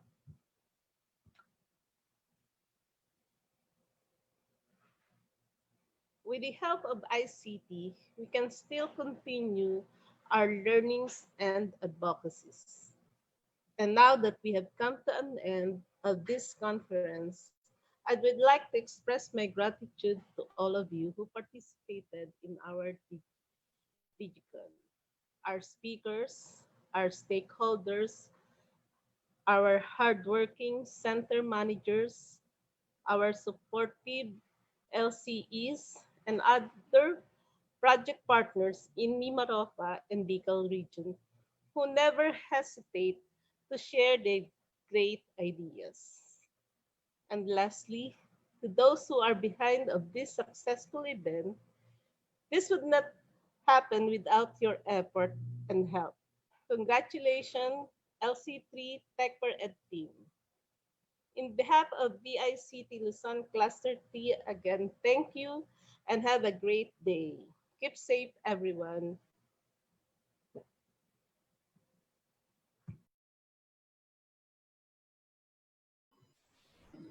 Okay, there we have it, Ma'am Mela. Maraming salamat po.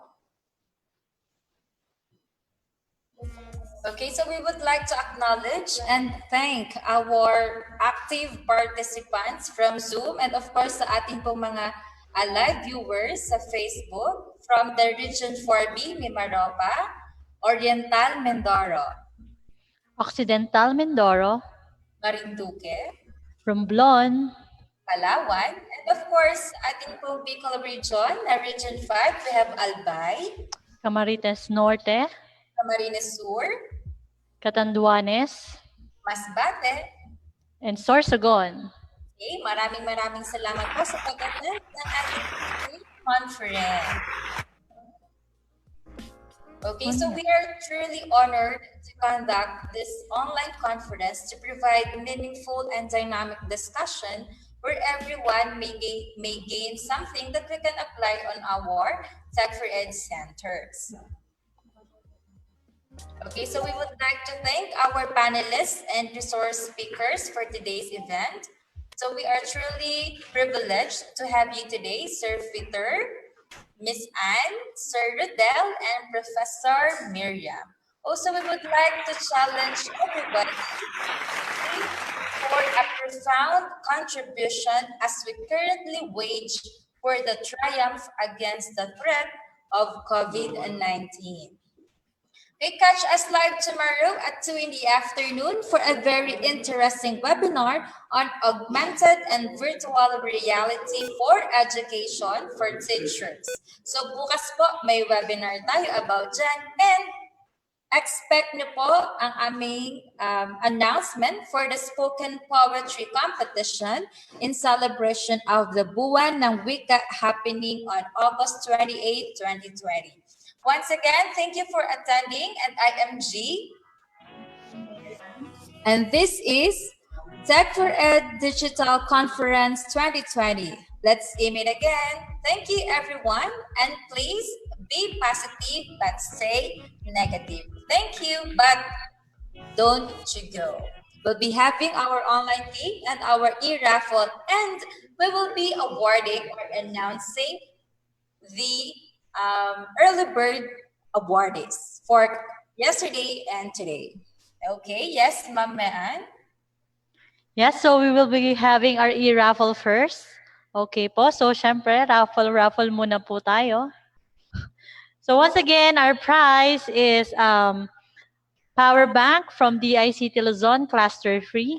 Yan. So we will be having 3 winners again po. Yan. So sana po nandyan pa po yung mga participants natin kasi po in 5 seconds, pag hindi po sila nag-confirm, so bigay na po natin to sa iba. So ready na po ba tayong lahat? Yan. So let's roll it na po. Let the ball roll.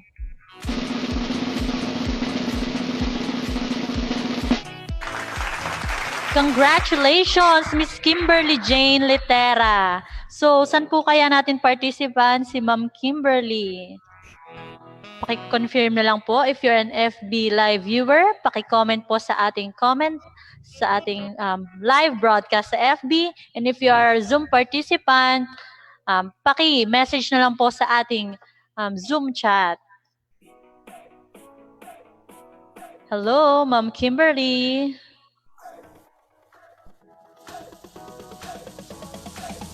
Countdown na tayo. 5, 4, 3, 2, 1. So, sorry po, Ma'am Kimberly.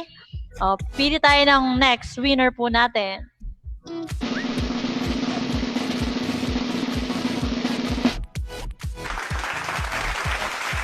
Gaylord Lopez Afalia. Congratulations po.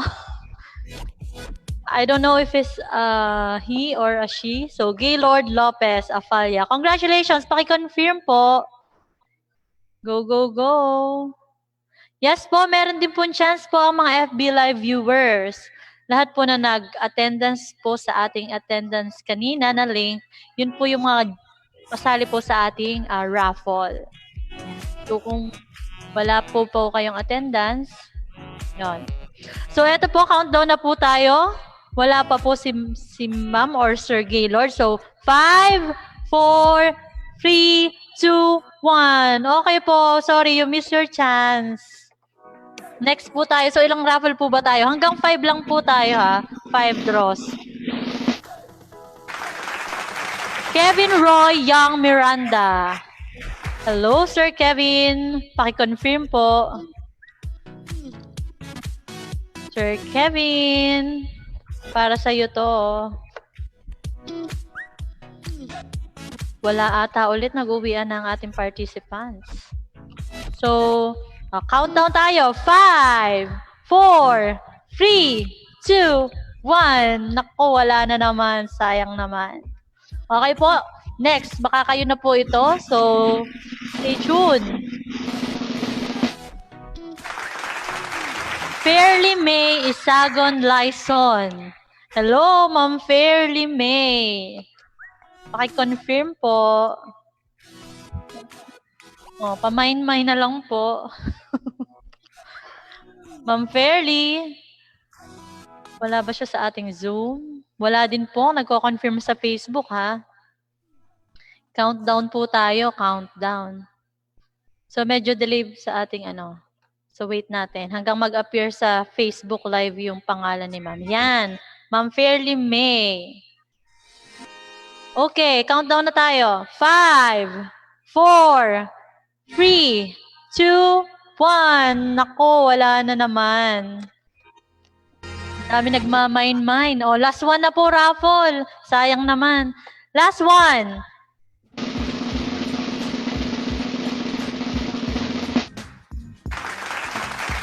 Rachel Celine Panaligan Asaula. Yan. Miss Rachel, paki-confirm po. Marami nagmamain-main. Kaso, kailangan mag-appear muna ang name. Tayo natin mag-appear sa Facebook Live.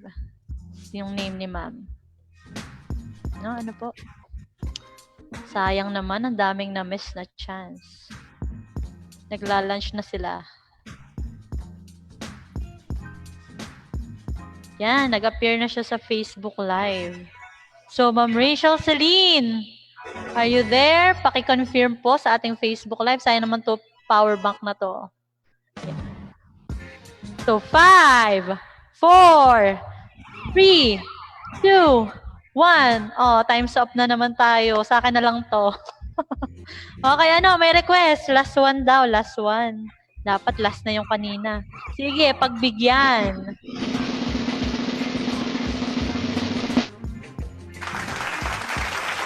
Miss Margie Asibo and Nopre.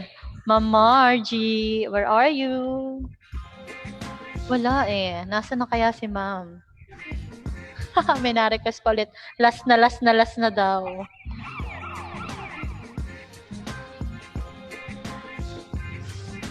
Ayaw nyo ba ng power bank? Akin na lang. Sayang daw, kanila na lang. Ano po? Yan. Nag-appear na siya sa ating Facebook Live. Ma'am Margie, nandyan ka pa ba sa ating Facebook Live? Paki-confirm po. Go, go, go. Countdown na po tayo. So, marami daw present doon sa ating Zoom. Sa kanila na lang daw. Okay, so wala pa rin. So, countdown tayo. 5, 4, 3, 2, 1. Oh my God, sayang naman. Ano po, mga desisyon natin dyan? Oh, no more na. Ano, last one daw. Oh, last one na ha. Kanina pa tayo naglalas.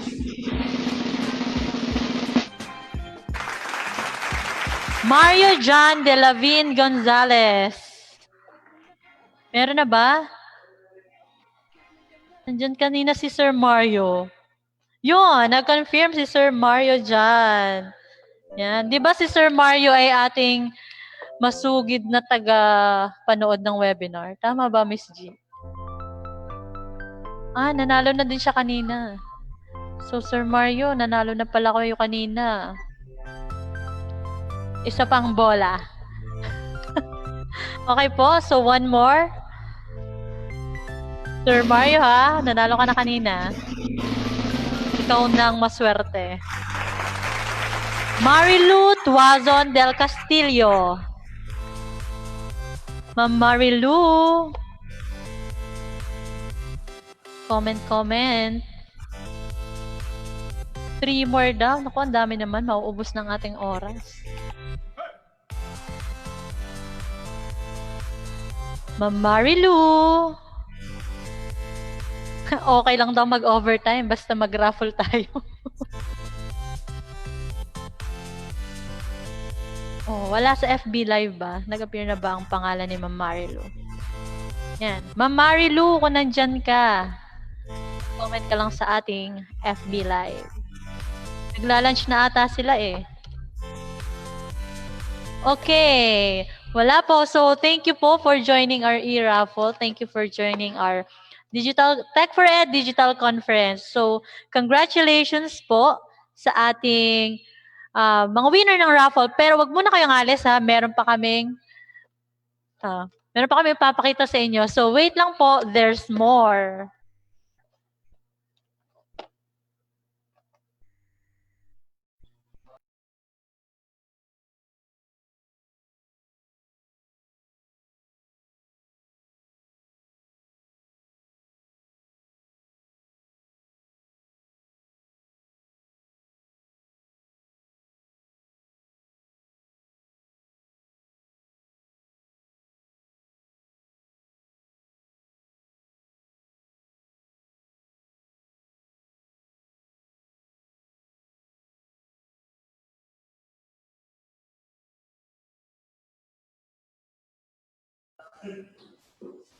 Alright, so while we're waiting po para po sa ating online game, so meron po kaming pinresent or hinanda sa inyo para po makita at sambayan ng Pilipino, ang team po sa likod ng ating DICT Luzon Cluster 3 na Tech4ED. Okay, let's watch our credits.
So yan po yung team namin. Kami po yung lagi nyo nakakasama sa ating pong webinar at kami din po yung nag-prepare for this Tech4ED Digital Conference. Okay, for everyone, for all our participants who have been asking yung pong ating evaluation form, so we'll be having our separate posting po sa ating FB page. So right after this session po, ipopost namin yung link para po makapag-evaluate po tayo. So ang deadline po nito ay hanggang mamayang 5 p.m. Okay, hanggang 5 p.m. lang po. So ma'am, okay na po ba tayo para sa ating online game? Yes po, so meron po tayong last one game. Ready na po ba tayo para sa ating quiz is? So yung yesterday po, nag-quiz din po tayo. So yung top notcher po natin, siya po ang magiging winner natin sa ating quiz. So meron po tayong 10 questions na you should answer correctly po. So the highest scorer will be our winner. So to join the quiz, punta lang po tayo sa joinmyquiz.com and use this game code 776648. So, punta po tayo sa joinmyquiz.com and paki-input po ng ating game code 776648. So, we are starting. So, yan, meron na po tayong 5 participants. Yan, so, join lang po tayo. So, yung highest scorer, siya po yung ating winner. So, dumadami na po yung ating mga participants. We have 10. So, we can accommodate up to 500 participants po. So, join na po kayo. Malay nyo kayo po ang maging winner natin. Yan. Para po sa mga gusto ulit mag-join, punta lang po kayo sa joinmyquiz.com. Input po ng 776648 game code. Yan. Dami ng participants. Kita po natin sa screen. Yan. So, dun po sa mga malalabo yung screen, medyo mabagal ang internet connection. Ito po yung ating kailangan puntahan. joinmyquiz.com and input 776648 game code. Yan. So, good luck po. Galingan nyo po ang pagsagot para kayo ang ating magiging winner.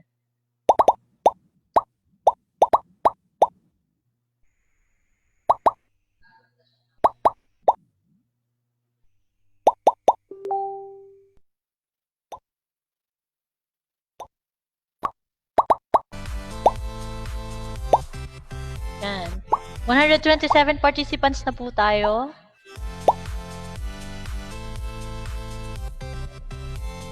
Okay po, so habang nagsasagot sila, yung po mga nagtatanong, ulitin ko po, yung mga nagtatanong ng evaluation link, it will be posted later po sa aming page. So always stay tuned at DICT Luzon Cluster 3 Facebook page. So doon po sa mga hindi pa nakaka-like ng page namin, paki-like and follow our DICT Facebook page. DICT Luzon Cluster 3 Facebook page para po updated kayo sa happening sa aming cluster. And para po sa mga upcoming webinar, maging updated din po tayo. Okay. Start na po tayo. Para po makita na natin yung winner. Yan. So, kita nyo po sa ating screen yung leaderboard. Yan. So, we have 181 players. 182. Dumadami pa sila. Yan.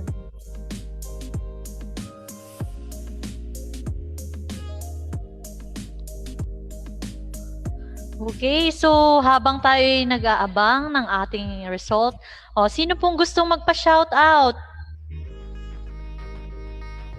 Yan, shout out.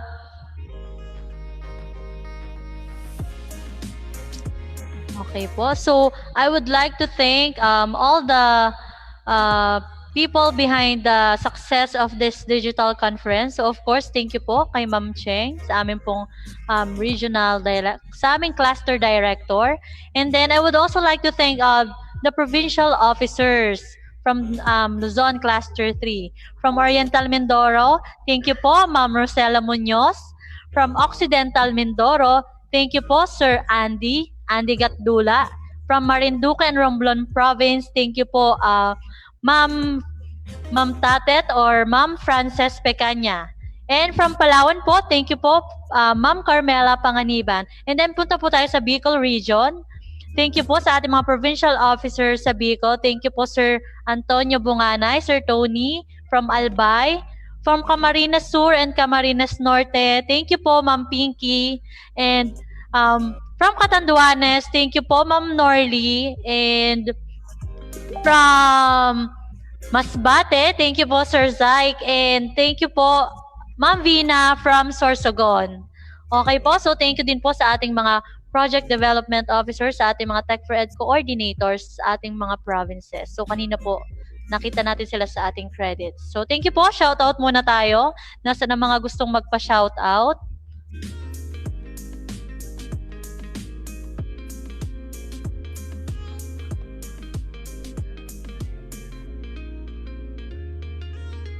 Shoutout po sa mga taga Pulangi, Albay. Hello po sa mga taga Albay. Sa Pulangi, Albay. Sana po makarating kami dyan sa inyong lugar pagkatapos po ng pandemic.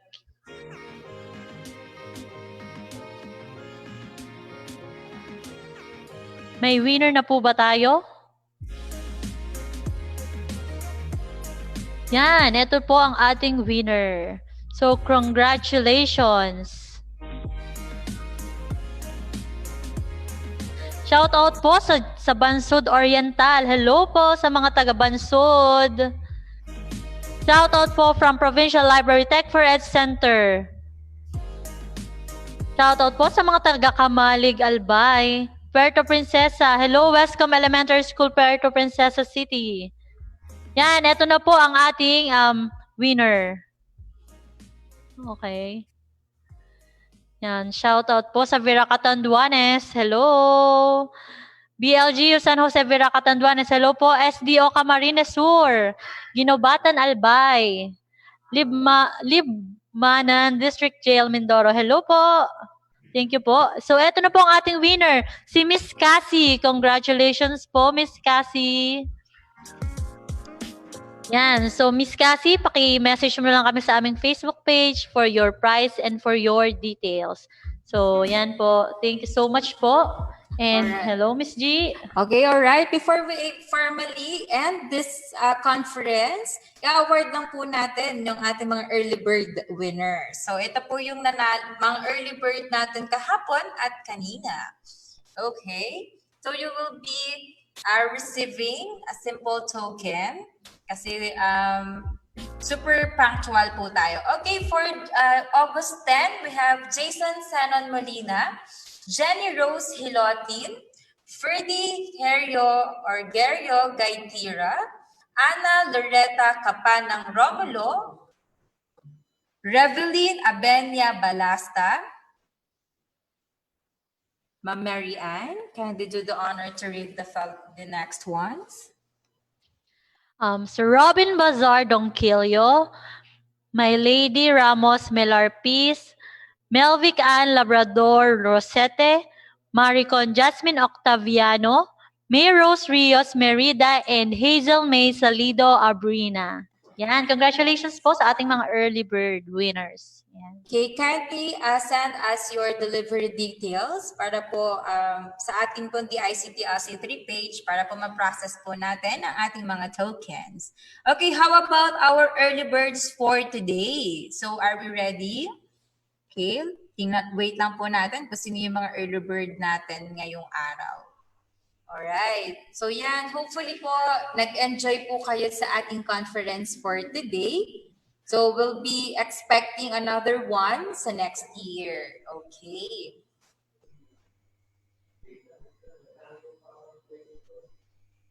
Okay.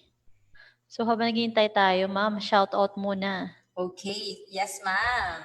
Shout out sa DepEd SDO Romblon, Cagayan Valley, Claveria. Yan. Okay, nandito na.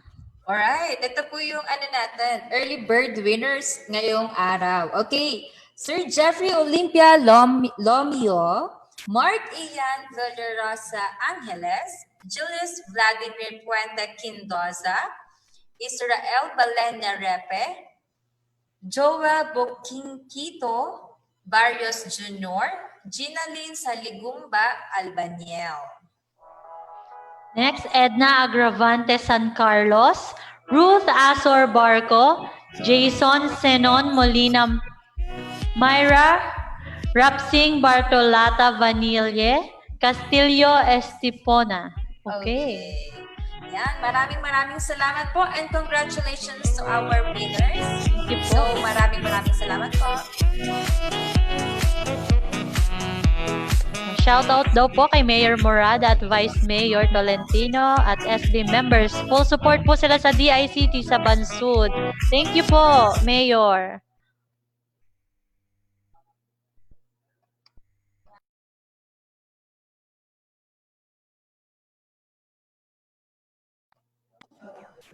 And this is Tech4ED Digital Conference 2020.